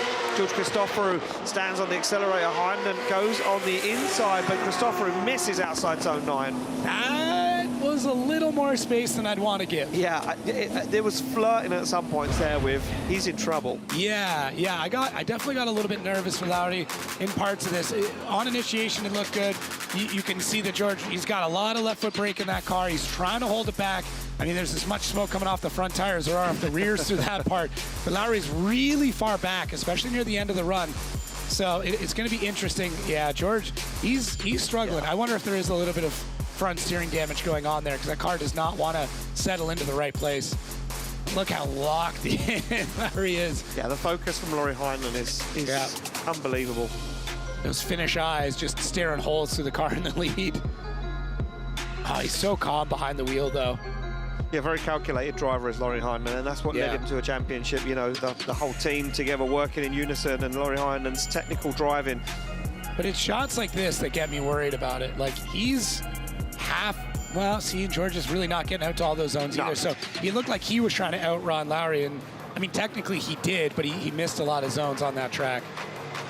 So we'll see. We'll see how the judges play this one. Tough go for both drivers. Yeah, certainly is. We can see there George Christoforou out of that zone. You see, in fact, Laurie Heinonen was in the zone and George Christoforou was out of it. Yeah. So there we go, down there in the pit lane. Who's going to get the win? Left for George Christoforou, right for Laurie Heinonen. It's going to be Laurie Heinonen getting the win, advancing through into the top 16. And we lose George Christoforou. as we move it along to our next battle. One that is very interesting for me, a man that yesterday struggled in the car, and I said in qualifying, you know, I jumped to an assumption. I said that this man had got in his own head this year, and that's Connor Falvey. And I went down there after and spoke to him, and he said, yeah, I did. Oh, I got in my own head. He said, you're right. You're 100% right. You. No. He said, I got in my own head. You're right. I overthought it. A man that doesn't get in his own head and overthinks things is Juha Rittinen. No. This man, so many credentials behind him, so many years of drifting, an OG in Finnish motorsport. Goes up against one of the youngest drivers on the grid, just 18 years of age, of Connor Falvey. A man this year looking for a podium, looking to try and succeed more than he did in 2025 as they come off the line and through the gears. Juha Rittinen fires that car in. Look at Falvey straight down the front wheel. Falvey tags him, straightens up. Falvey now finds himself on the inside edge of the circuit, takes down the cones and being a super aggressive once again with Juha Rittinen as Rittinen flicks it on that perfect lead line. Rittinen doing nothing wrong at the moment. Falvey now losing some ground as he tries to keep up with Rittinen. Rittinen is absolutely up and gone into outside zone 8 as Rittinen opens the throttle, looks for the final outside zone. Falvey fires across the circuit, looking for the door now. Wanders way up on the wheel. I feel like Falvey had some damage on that. That looked a lot like the car was not complying. I wouldn't be shocked if we see him start to shake that car back and forth to check the front alignment on it, because he made some pretty good contact. I love the aggression out of the young lad. Let's just see. Oh, he missed it. He missed him. Interesting. I thought he hit. It looked like he hit him. It looked like he hit, and a lot of the driving afterwards looked like he was fighting weird understeer throughout it. So he got really far on the inside. I would have laid good money down to say that he made contact. Yeah. But he just, he was able to hang on to it. But I don't know, it felt like the car, see, look at. Yeah, had to reinitiate as well. I'm going to put that out there now. From that drone shot, you could see Falvey's front wheels were straight. He had to reinitiate in outside zone 1, and then really he's just trying to play catch up with Juha Rittinen, who Rittinen really didn't do a whole lot wrong out front. No, Rittinen looks good. Yeah, so we're hearing it's not an incomplete for Falvey, but just a lot of mistakes. But even still, look at how much, he's trying to get the car out there, and it's just not complying at any point. No, it's really strange. And a very nice lead from Juha Rittinen. The higher qualifier actually... he opted to lead first, so strange. We're starting to see that a little bit more, though. And I think you find that more in the older drivers. Well, they're kind of used to it. They're used to the format of higher you lead. Yeah. You know, the younger drivers will take the risk of chasing first. Well, here we go. Falvey back on the line to lead out Juha Rittinen. What can he do as he slams through the gear in that incredible Nissan Silvia S15? 2JZ singing as he now opens up the throttle. Juha Rittinen lost to the smoke a little bit, but the spotter would have said to him, don't play it too cool. And a mistake again from Connor Falvey from 2 to 3 as he fires down the hill. Oh, an understeer again. And Falvey struggling so much at round 1 as Juha Rittinen flicks through the smoke, trying to keep up, just trying to stay in the fight, keep that proximity. As Connor Falvey looks for the final outside zone, praying that this run is over. Juha Rittinen gets it across the line. It's almost, I wonder if he's down on power. Like, it didn't seem nearly as quick. It seemed like every time he got onto it, he was expecting the wheels to just absolutely, to spin and break traction. To blow off, yeah. Yeah. It's weird. There was a quick moment where we heard some of the engine, and it sounded a little off. It's tough to tell from the mics and the onboard and everything else, but it's just something doesn't feel right, because in practice that is not what he looked like at all, and I want to give him the benefit of the doubt. Now it's strange there that he was on a really nice line from outside 1 to what it was looking to be 2, and then he makes a mistake and then hit. But even he tried to light off the tires coming out of forward before 5. It doesn't do it, and he's got to initiate again. Yeah. Like he was on throttle, and at that point the tire should be breaking free, and it just doesn't. So we're going to see an onboard of that right now. Look, down a gear, off the handbrake, car just understeers, and you can see, look, reinitiation. He's clutch kicking like crazy. Yeah, that's really strange. I want to give him all the benefit here to say that wasn't him. It seemed very much like there's something going on with the car. Yeah, and I mean, that car is turned up. You see it there on transition. Yeah. It's a wheel off the tarmac. The car is gripped up to the max, and oh, he's saying the steering got stuck. Oh, weird. Okay. So there we go, decisions in, left for Falvey, right for Ritten, and we can see what way this is going to go. It's going to be Juha Ritten taking the win, advancing through to the top 16, and a very dejected Connor Falvey. Time to go back to the drawing board and reset. Becca's down there with Connor Falvey. He's not having the best start to 2026, Becky. It's been a rough road after an off-season of just updates and progression. Connor, not the way you wanted your season to start right there. We were watching the onboards. It looked like you were having a little bit of trouble with the car. Can you tell us what happened in that battle? Yeah, to be honest, it was kind of myself more than anything. The steering got a bit stuck and I just wasn't strong enough to pull it back, I suppose. But look, I'm just going to take the positives away from this weekend. The team worked unbelievably hard and everyone worked really well together, and the car worked very good out of the box. So I'm just going to try to take the positives out of this one. I wasn't driving at my best, but I'll definitely be back for him too. A great attitude. Well done, Connor. Guys, back to you. Thank you, Becky. Yeah, I mean, look, it's easy to dwell on the negative sometimes from events like Drift Masters. When you get knocked out in the top 32, you don't even qualify. But you always need to take the positives, come back, reset, go again. Look, it's not over for Team Drift Games. Their next driver's on the line, and it's going to be a very beautiful battle, if nothing else. It's going to be the one and only Piotr Wiańczek to lead out Dave Egan. Dave Egan qualifying in 30th place yesterday. It was a nervous way for Egan after a tough season. And look at that, a very nervous Wiańczek in the car. That's rare. Well, he doesn't know Dave's driving. That's a good point. And they would have watched everyone else. They would have got the data, but this is an unknown for Wiańczek. As two A90 Supras come off the line, this is just for a spot in the top 16 as Wiańczek fires that car and Egan goes super wide, throws the car into the gravel trap and caught out maybe on the pace of Wiańczek. He's been coming in to outside zone 1 so hot all weekend as Wiańczek, look at this, looks like a man on a mission this weekend here at round 1 of Drift Masters. Maybe some redemption for Wiańczek is running through his veins after losing the championship at the final round in Poland in 2025. Wiańczek, look at the line. Okay, it's a little scruffy, dropped a few wheels here and there, but he is absolutely dialed in. That car is scary. That car is very scary. It is so quick. I think so quick. The initiation was purely, it just caught Dave off. You think so? Because Wiańczek, the judges said it yesterday. Watch the pace. Look, big angle, big flick, dab of the handbrake, back on throttle, super early. Dave just mistimed it a little bit. He was out on the grass and there was nowhere to go at that point. You're along for the ride as we get our handler out. Yeah. So Dave went to be aggressive, but Piotr's initiation comes out so wide and right on the edge of the track. Yep. Dave went to hang with them. So look at Dave goes, initiates, and he realizes immediately he's too far back on the track. And Piotr's able to hang on to it because he's on the edge. But as the chase car, you're always going to be set back just a little bit. That's tough. I mean, look at Piotr's literally on the edge of the track. Yeah, which means if you're going to chase that properly, you're going to be further back. And I'll tell you something that I've noticed so far as well from chase drivers, from what we've seen already in Top 32, when they're initiating down on the inside of the circuit, then floating the back end up into 1 to gain that proximity. I think Dave went for a mirrored initiation. And unfortunately, that part of the circuit isn't wide enough to do that. No, it's no fine runoff. line. There are literally, apparently, 2 foot of green and then gravel straight away. And as soon as you drop a wheel in the gravel, that's it. It's going to suck the rear wheels in and you're going to lose control of the vehicle. And that's exactly what happened to Dave there. So you can see Dave Egan there stranded in the gravel trap down there on that first outside zone. They're going to be cleaning rocks out of that car for weeks. Yeah, we'll get him out of there real quick. Yep, our incredible track team here at Drift Masters will get that A90 Supra recovered out of the gravel, and I don't know if the carbon fibre, carbon Kevlar front bumper is going to like this too much. Well, that's drifting, baby. Yeah, it was a beautiful battle, and now it's things got a little rocky for Dave. Well, we always start with 2 beautiful cars, and at the end of it, one of them comes out a little less beautiful than the other. Yeah.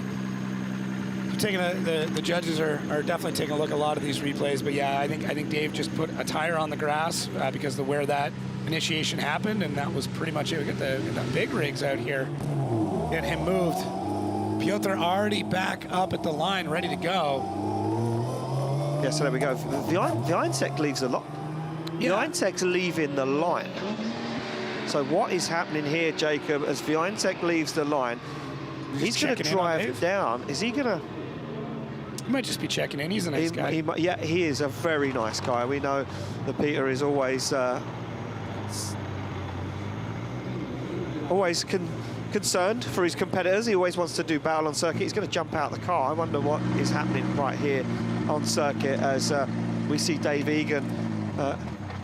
Okay, right, so I'm getting news over my headset, Jacob. Unfortunately, Dave Egan isn't going to make the 2-minute timer to get back to the start line now after taking that trip into the gravel. So we're going to automatically hand the win to Piotr Fionek. Fionek will get the win, as we can see. Becky down there. Dave Egan is going to jump out of that A90 Super. We can see Fionek with Dave having a chat and the international hand symbols. So it's in the rule book from last season that if they can't make the start line after 2 minutes, they will be out of the battle. And we know that. We've seen that 2-minute start clock down there. Dave's still in good spirits, smiling. He said to me this morning that, look, everything hell today is just fun. You know, we're enjoying ourselves. We got into the main show. That's all that really matters. Becky's down there with him. Becky, a sad way to end his top 32 in 2026. Dave Egan. It looked like you were on for a ripper there. It looked like it was going to be your best one. Yeah, no, I was really happy with practice, but then he's the fastest man on earth. He came into that corner like 20 miles an hour faster than I've gone in all weekend, and I just didn't have the car dialed for that grip. So once I came on throttle, we just washed through. So now hopefully I can just do a good lead. To be honest, it's amazing to even be in a battle with Peter. That's wild to me. So I just want to go and have fun now. I've had a great weekend either way, and we've learned so much. And like, there's no harm in losing to that legend, you know? Dave, I feel really bad telling you this, but you're going to miss the 2-minute timer to get to back to the line. What? Because of the gravel? Oh. Well, next time we'll do it. Okay, Dave, thank you so much. It's only a split. You'll be good. That's what it is. Thank you, guys. Guys, back to you. Oh, unfortunately, Becky having to break the news there to Dave Egan that, unfortunately, you've been talking to the judges. They have the rule book in shreds in the tower right now. I'm gonna reread the rule book on this one. That's interesting, but it is what it is. Yeah, and Fionek gets the win, advances through to top 6. Fionek's disappointed. Well, he wants a battle. I think we all do. Yeah, he wanted a win there fair and square, and unfortunately, Jacob, that's not how the rules work. So, yeah. All right, we'll go through this later. I need to understand it a bit better. I'm assuming because Piotr was able to pull up to the line, that's why. And I wonder if Piotr left the line so that way he could give Dave more time. But either way. Yeah, I mean, look, we know what Peter's like. Peter would have wanted to do that on track, but unfortunately didn't get the opportunity, as we see Dave Egan. Yeah, this is the other problem. The body kit now needs some work. Yeah. So he would have had to have gone back to the tyre warming area, had the team look at the car, have the team check the car out, which means he wouldn't have made the 2-minute clock anyway, and there would have been no option for Dave but to forfeit the second half of the battle. All right.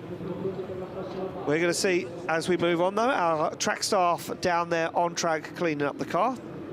Cleaning up the car. Cleaning up the car. I mean, they could. They wouldn't be cleaning up the car. Sorry, they're cleaning up the track, just getting all that gravel off that Dave Egan dragged onto the circuit after being recovered. They're going to make their way back into the paddock. Now, David Sposob has maybe strategically placed his car at an angle. David Sposob has opted to chase against Jason Benet, but look at where he's positioned himself. Yeah, it's really interesting. Now, you see this a little bit in American drifting when you have bank tracks, because you can't have the rear end slide down too much. So I've seen that positioning before, but to do this on a flat track like that. Track, yeah. And he's using, so they're allowed to go that far back. He's using as much of it as he can.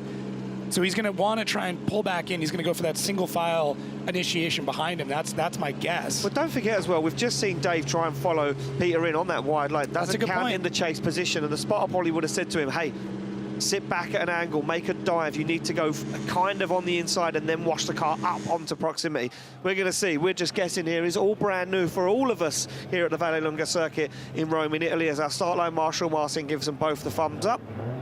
We await that green light. Jason Benet, the man from Lyon in France, in that Subaru BRZ, to lead out the Polishman, David Sposob, as they slap through the gears and fire up to initiation. And look at this from Sposob. He does exactly that, but it doesn't play off as he loses a bunch of ground to Jason Benet. Now starts to reel in the Frenchman as they come firing down the hill to outside zone 4. Jason Benet looks like that Subaru BRZ is on rails this weekend as a Frenchman looking for a better season in Drift Masters in 2026 as he flicks it to outside zone 8. Benet is absolutely up and gone. So much grip, so much pace dialed in to that car, and Sposob is left hanging in the dust. That is so weird for Sposob. I figured he was going to be all over him. Even on the run-up, it looked pretty good, but then as soon as...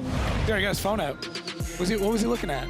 I missed that. Benet, straight away, across the line, mobile phone out, he's going to watch the replay. Oh, I don't know. I heard... Like, maybe he had to text his mom or something. Some of these drivers are now going back to watch the broadcast on Red Bull TV. Okay. So that they can see exactly what the other driver done. It's not a bad call. I mean, your spotter should be able to provide a lot of that information to you, but sometimes just getting your own eyes on it is the best way. Seeing it for yourself. Yeah, exactly. You could tell me all about this event, but if I didn't tune into Red Bull TV, I wouldn't actually know what it was like. Exactly. There you go. It was fun, exciting, thrills and spills and highs and lows. Well, Jason Benet, if you're listening, you did a fantastic job in the lead, and David Sposob was, he was definitely in a different part of Italy through a lot of that run. It's interesting. Maybe I'm putting two things together that don't need to be put together, but Sposob having such a big run-up, kind of going for that technique. I wonder if there is something going on with him, and that's why he wanted to do that run-up. We've seen other drivers do that, try to get a big run-up at the beginning. Yeah, maybe if you're down on power. Exactly. So that might be the case. I don't know. But Benet had a phenomenal lead run there, and Sposob just wasn't able to keep up the pace at the end of the day. It should have been a little bit closer, both on 2Js, similar power, but something was going on. So see if anything else happens, if Marcin has a chat with Sposob, but checks the hood, gives him a thumb. Yeah, we're good to go. He's ready to rock and roll. Jason Benet now chasing down David Sposob. Feels like he maybe has 1 foot in the top 16. Benet starts to creep in that chase position, fires through the gears. We see the onboard. Look at Benet onto the back bumper of that Nissan Silvia S15. David Sposob in to that first outside zone. Benet absolutely tucked up onto the door, and this is a beautiful run from David Sposob, but the chase from Benet is incredible. That transition was absolutely ludicrous as Benet stays in the pocket. This is beautiful from the Frenchman right now as they dance their way down the narrow part of the circuit. Good transition back as Benet goes for it early, trying to make a dive up to the front wheel, and he starts to get lost in the smoke, but he's going to make one last dive on outside zone 9 as Sposob leads him across the line. I found the pace now, that's for sure. Sposob was on fire through that run. It's just unfortunate that in the chase he got caught so far back, but yeah, Benet, I mean, he looks pretty confident with that. He's got the hand out the window, waving to the fans. Sposob now, he's rocking it.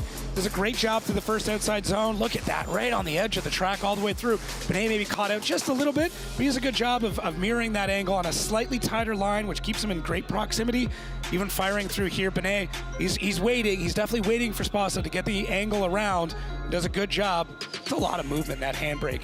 Yeah. But and then Sposob, I mean, I don't know what happened on that first run. Would love to know. He's one of the stops I'm going to make during the break is to go have a quick combo. I'm like, what happened there, sir? You going to go get some information? I usually do. A quick lunch, a little espresso, and then go out and get the gossip. Another coffee? You've had 10 today. Far more than I should have. You can run the track at this point. I probably should, because I've also had a lot of sweets. Tire fire. We didn't see that before.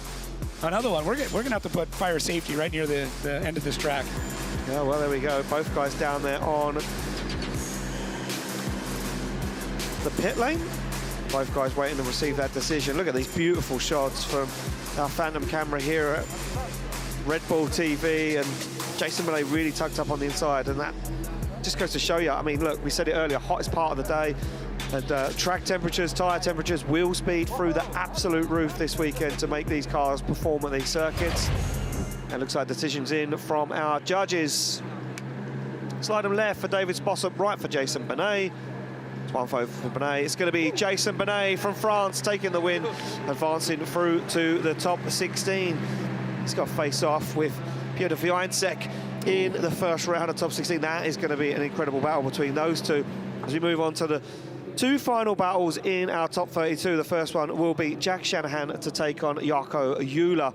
Neither guy has made their way to the start line yet.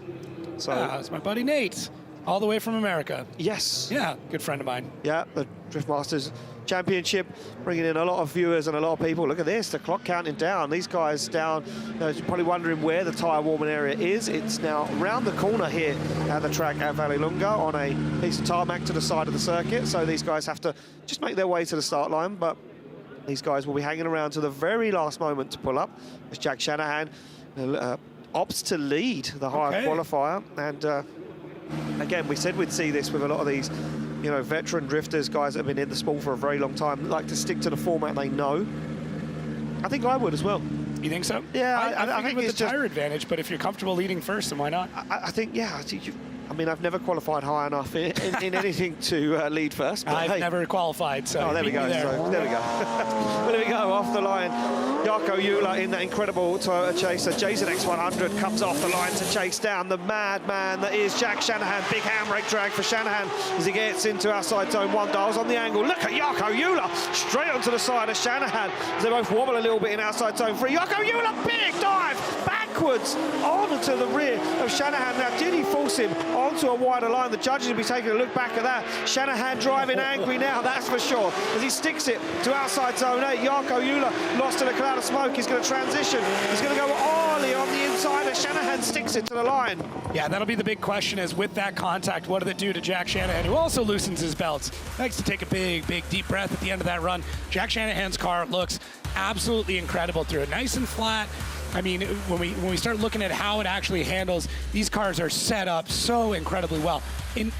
The speed is immense. The angle is incredible. And Jack Shanahan seems like a man possessed. He's absolutely on rails throughout the whole thing. And I think Jarkko Juhla, he really wanted to take it to him. And I think it's going to be just after this transition where that contact is made. Look at how steady Jack's hands are.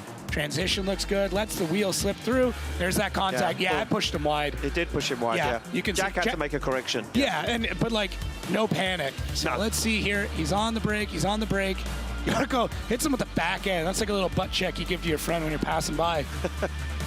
But Jack does a great job of not, kind of panicking in that situation. He's a driver that's used to getting hit. I mean, him and his brother, when they practice, it's basically a demolition derby that happens to be drifting. It does, yeah. But, yeah, it does a great job there, and I think it catches... Oh, it's Jarkko Juhla get on the grass. Yeah, I was going to say, Jarkko Juhla got a wheel over onto the grass and just happened to tag, and that accelerated the car. Yeah, He's dropped off of where the grip is on the edge of the circuit, dropped onto the grass. He's picked up a little bit more speed. The car goes to even more angle that Jarkko wanted it to go to, and just tagged Shanahan. Well, they pull back up to the line, and start line Marshall Martin just doing a laser eye alignment down there on the back of Jack's car. I was just thinking, if Jack didn't have a beard, I think he would actually look a lot like Jarkko Juhla when they had their photos up next to each other. Long lost brothers? Yeah, I think Jarkko with a beard would look like Jack Shanahan. It looks fine, but it's your opinion. Oh, there we go. Look at this. Marshall saying, Martin down there saying, look, the alignment looks fine. It's on you. Yeah. I don't know what Jack wants to do. Jack would have known if there was a change in the car, because as soon as he got on the throttle for 5 and 6 and the rest of the circuit, he would know car's reacting a little different here. There must be some damage. Yeah, and they've got some time as well. They're going to loop back around the track before they come around. So yeah, of course. All of them, after every run, they'll usually shake the car back and forth, whether or not they've had an accident or not, just to feel if there's any clunking or if the car crab walks or steps out unpredictably. Of course, and it will be a competition timeout. Jack Shanahan will get a competition timeout and allotted time to get that car checked out. Jarkko Juhla at fault, deemed by the judges. Now this comes down to the judges. They do say, I mean, we all see it. We all see that it wasn't Jack's fault, and Jarkko Juhla just giving him that impact. Jack will now get the opportunity to take that car back to the paddock, and the team will be working furiously. No doubt we'll have one of our roaming Red Bull TV cameras down there to catch the action, which will be absolutely furious in that Shanahan paddock. Yeah. A Shanahan paddock during a timeout is quite the place to be. Oh, it's an atmosphere, should we say? I recommend taking a couple steps back, watching it from a distance. Yeah, tend to catch flight. Well, there we go. Yeah, look, the car not completely broken. We must just clear that up. The car isn't completely broken. Jack was obviously able to get that car around the rest of the circuit and fulfill his lead driver goals, should we say, but offered a competition timeout by the judges, and rightly so. Jack will want to take it because he does have to chase down Jarkko Juhla now, and he won't want to do that with a car that maybe has a fault. Yeah, I'm happy in some regards when drivers are like, okay, let's just go, but why risk it, especially top 32? Like, it's a long day. You don't want to go out early just because you didn't check anything. I can't say like it looks fine. It seems all right. The car's not doing anything super strange, but until you're behind the wheel, it's almost impossible to know. So we'll see. We're going to be moving things on. Kevin Passer and Nasser Al-Habali. We taking it to the track. Well, here we go. We're back on the line. Kevin Passer, the higher qualifier, says, "Hey, Nasser Al-Habali, you're back. How about you lead first in top 32?" Throws the gauntlet to the man from El Salvador, now residing in Dubai. Very very nice man behind the scenes if you've never had the opportunity to meet Nasser Al-Habali. Such a cool, calm, collected character, but behind the wheel of this incredible carbon Kevlar Nissan 400Z is an absolute demon. He gets himself ready to go, he puts a thumbs up to the camera, but Kevin Passeur is the most confident man on the grid. In his mind, Jacob, he's won this battle 4 times already. Yeah, and he's looked so good throughout this entire weekend, and he's so incredibly fast, so I think maybe he, yeah, it'll be interesting now he's chasing first. He certainly will be. Here we go, the supercharged V8 from Nasser Al-Habali sings. But look at this from Kevin Passeur as he gives him a little nudge on that first outside zone. Passeur wants this one. He was in the championship fight for 2025, and it all came down to the wire in the final. But look at this from Kevin Passeur. Mirror image on the angle as he hunts down the man from El Salvador. They fire across the circuit. Oh, wow! Kevin Passeur is hungry for this. They both dial on big angle at outside zone 8. Kevin Passeur flexes the front of the car on transition. That is absolutely disgraceful. That is nasty. That is just a nasty run all the way through. And I mean, Nasser, he was fast. That's the fastest I've seen him all weekend, and that's how you got to set the car up, especially going against Kevin Passeur, who's got this car completely wicked up. Big angle from Nasser right off the bat, but Kevin Passeur does not slow down at any point in time. He used Nasser as a brake. He did. But not to the degree that we see earlier, which the judges said hitting's hitting. Yeah. Like he was using rubbing him enough. Yeah, he was rubbing. He was rubbing, and man, it looked so great. Like that is such an expert level battle that we saw early on. Holy. But you got to think, Kevin Passeur now been in the championship for a few years, looking for a real run at a fight of the championship. I think maybe he thought it was his, it was his year last year after a podium round 2. Unfortunately, they cancelled round 1 here in Vallelunga in Italy. We moved to round 2 in Spain. He got on that podium, and I feel like Passeur thought this is the year. He grew in confidence massively, and he looked like a really strong contender for a championship fight. And in the end, it just didn't work out for him. It was all about staying in the top 3, and it unfortunately didn't happen for him. But this year, again, a new mindset, a fresh car, and a new attitude, and he's coming in once again even more super confident. What can he do? 2 1,000 horsepower cars on the grid, a Nissan versus BMW. As Passeur now sits in the line, the Estonian comes off to lead out Nasser Al-Habali, and Habali won't go down without a fight, that's for sure. A big initiation for Kevin Passeur as he drops down a little bit, but look at Nasser Al-Habali's repaying the favour as he starts to tag the rear wheel, upsets the steering on Nasser Al-Habali's car as he loses a little ground down to outside zone 4. Both guys wash super wide, and it upsets the line from Habali as Kevin Passeur stands on the accelerator, tries to drive away as he flicks it to outside zone 8. Nasser Al-Habali lost on the inside of the circuit. He's going to go for a last-ditch attempt as Passeur puts it to outside 9 and across the line. That was another scrappy one. Yeah. It's another scrappy one, and that's, the response you expect from someone. When you know that on your lead run, the chase driver was all over you, tapping doors and kind of getting all up in your business. When you go back to chase, you want to do the same thing. You want to repay that favor. And for Nasser, that's what it felt like here. He knew Kevin was all over him through his chase, and now that he had the opportunity to follow up, you can see it right there. He catches him. Though, yeah. Yeah. Same thing, that front wheel, when you make contact like that, a lot of things can shift in the car. And something may not break, but it can bend, and steering racks can move. There's a lot that can happen. But unfortunately, after that contact, Nasser just more or less fell off through the rest of the battle. Kevin Passeur was able to just take the advantage at that point and start to walk away with the rest of the run. Yeah, interesting. It was an interesting mistake from outside zone 4 to 5 for me, for Kevin Passeur. And I wonder if Nasser Al-Habali, I mean, look how wide Passeur's going. It's almost a rear zone at that point, and I wonder how the judges are going to be looking at this, how it's going to play out. Both guys out of the car, down in the pit lane, waiting to receive that decision. Okay. Both laughing and smiling. I think he pointed at the tires and did like the kind of chop thing. So I wonder if he was just out of traction. Nasser. Oh, yeah. Nasser. It just looked like, maybe I read that wrong, but I saw a point and then the kind of chop signal, and I wonder if that's what he's getting at. I mean, maybe I'm nerding out too much. I'd love to see what these tires look like at the end of runs. Yeah, so would I. I would certainly be interested to see what they look like after the end of a battle. A lot of drivers, a lot of crews saying that there is not any tyre left after 2 runs. No, I completely... But that's what you want. You want to cross the finish line with just enough tread to get you back to the pits. Yeah. And then you've used everything. There we go, fans around the property here at the Vallelunga circuit in Rome in Italy. And we await the decision to drop in from our judges. This is a deliberation. Yeah, it's definitely a tough call. So this is a real deliberation from the judges. And I don't know if this is clear cut as maybe first fault from some of us. And I think this is going to possibly come down to Passeur at outside zone 4 to 5, maybe. Okay. Or was the contact, when the contact was made between Nasser and Passeur, was there a reason there was contact? Was it Passeur? How interesting. You know, because they're looking back.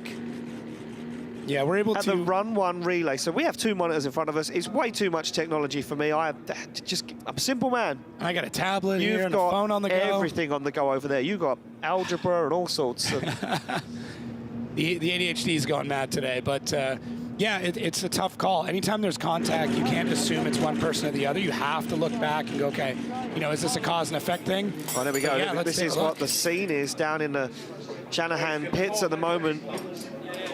Plenty of team members down there with tools in hand, making sure that car is 110%. You can see the toe plates are out. So, yeah, he's going to hand it to the cameraman. I don't know how much he knows about rear alignment on a GT86 drift car, but hey, he might be a pro for all we know. Listen, if you can hold a tape measure, you're going to be useful. Well, judges still deliberating this one, and we will have to go to David Callas after it drops in. Here we go, decisions in. And it's going to be Kevin Passeur. Kevin Passeur gets the win. David Callas will quickly come to you. Tough decision for your judging panel there again. It was definitely a tough one. There was so many mistakes during both runs, and it basically came in to checking lead to lead, chase to chase, and we are still saying that without good lead, there's no good chase, and Nasser had the better lead. However, he did so many mistakes on his chase that we were not able to give him the advantage of that run, and that's why we chose Kevin, but he definitely needs to work on his lead run. Thank you very much, David. And yeah, it's a lot of mistakes creeping there. Well, Becky is down in the paddock in the Shanahan's area. Becky, Jack Shanahan's having a rough weekend so far. A snapped cam belt, engine problems, now this, contact with Jarkko Jula.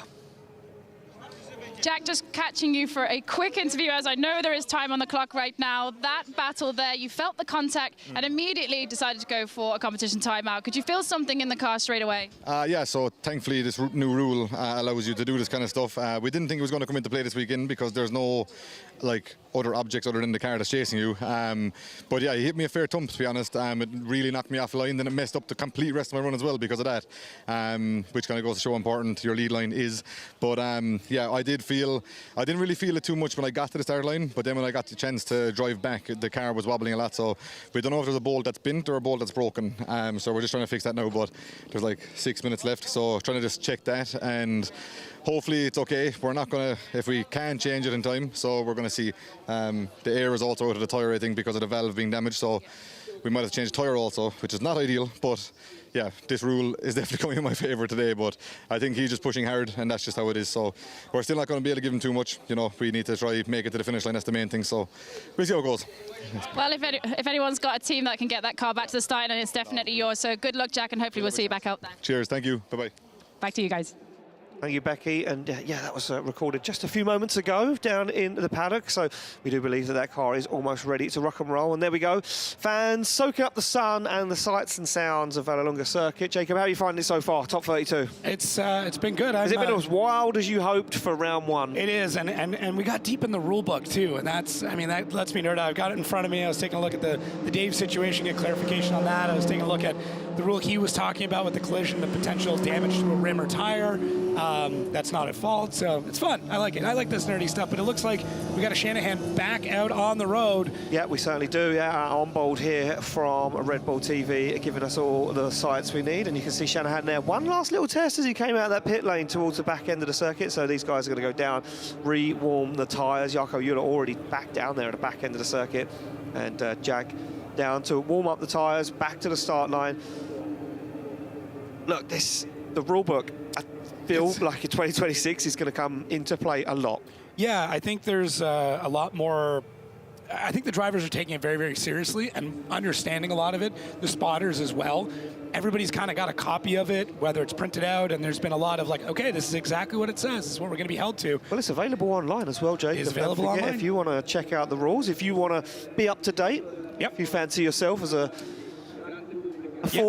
judge in the future, you can go online and read through the full Driftmasters rulebook. It is available at the Driftmasters website. Yep, if you scroll to the very bottom under driver regulations, you can take a look at it there. There's general rules, judging rules, and driver and vehicle rules and regulations. So lots to learn, lots to read. Yep, you can be very clear on everything that is on there and exactly what our judges go to when they make a decision. So there we go. You can see our marshal down there with that 2-minute timer, and Jack just being offered the opportunity to rewarm the tyres before they'll pull back up to the start line, the second half of this battle to finish. And then we have completed our top 32 bracket here at round 1, and some very tough battles to come in our top 16. After our parade, we bring all of the cars out onto the circuit for our fans to appreciate for a brief moment. As Jack Shanahan now pulls up to that chase position. Marcin just go over and check on him, make sure he's all good, as Jarkko Euler now pulls up into that lead position. A quick combo there, Jack giving him the quick rundown. Yep. Going to be taking that chase position now. Well, exactly that as well, and Jack would have known exactly how the car felt after, you know, warming the tyres as well. So Marcin would have gone over and said, right, are you sure everything's good to go?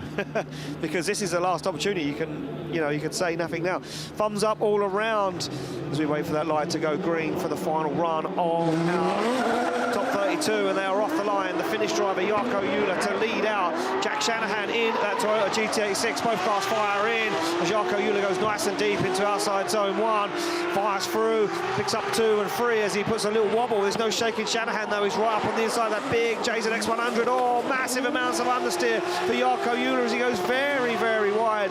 And both drivers lost in a cloud of smoke as we fire down the circuit to outside zone 8. You can see Shanahan holding back ever so slightly. A clever move as he now makes a dive up into the door at JZX 100 across the line. Wow, yeah, that went really, really wide there for Jarkko Euler, going around 5. He's taking that the other line that you could set this track up with, but car just not biting in on the side at all.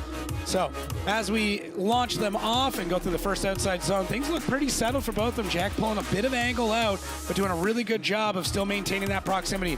Now he's going to go for that mirrored transition, which looks absolutely incredible. Not as aggressive as that that we kind of expect, but knowing he's at a touch of an advantage with the last run, he does a good job. A couple little pumps to the handbrake there. One of the only drivers still using the horizontal handbrake. Yeah. They're a dying breed. Jack is holding down strong on that, and I think Jarkko once again throwing that brown cloud up, getting into the dirt, and that pushes him wide. Takes a very, very wide line approach there, and Jack does a good job of adapting to it without kind of getting caught out into a bad spot. And there we go, as Jarkko Euler coming through outside zone 8, cutting it a little bit short. Comes out a little early there, halfway through the zone. Yeah, but we'll get to the rest of it. That was a pretty risky transition from Jack that he probably didn't need to do, but that's a Shanahan for you. Yeah, and I think he wanted to stamp the exclamation mark on the end of that run as well, and just say always to like the judges, to end the run close. Always. They want to say to the judges, look, I'm there, I'm present, I'm in the fight. So they're both out of the car. Jarkko Euler jumps out of that clean car. Side left for Euler, right for Shanahan, and it's going to be unanimous. It's going to be Jack Shanahan taking the win, advancing through to the top 16, and another good weekend for the Shanahans so far. But a stacked battle to come this afternoon, as now the top 32 is complete. Top 16, sorry, is complete. Well, the top 32 has been completed. It's been completed, yeah. You knew where I was going with that. Exactly, yeah. We're linked, I got you. But there we go, the Shanahans will take it back to the paddock, and in just a few moments' time, we're going to see what our heat tree looks like for our top 16, because there's some tough ones in there.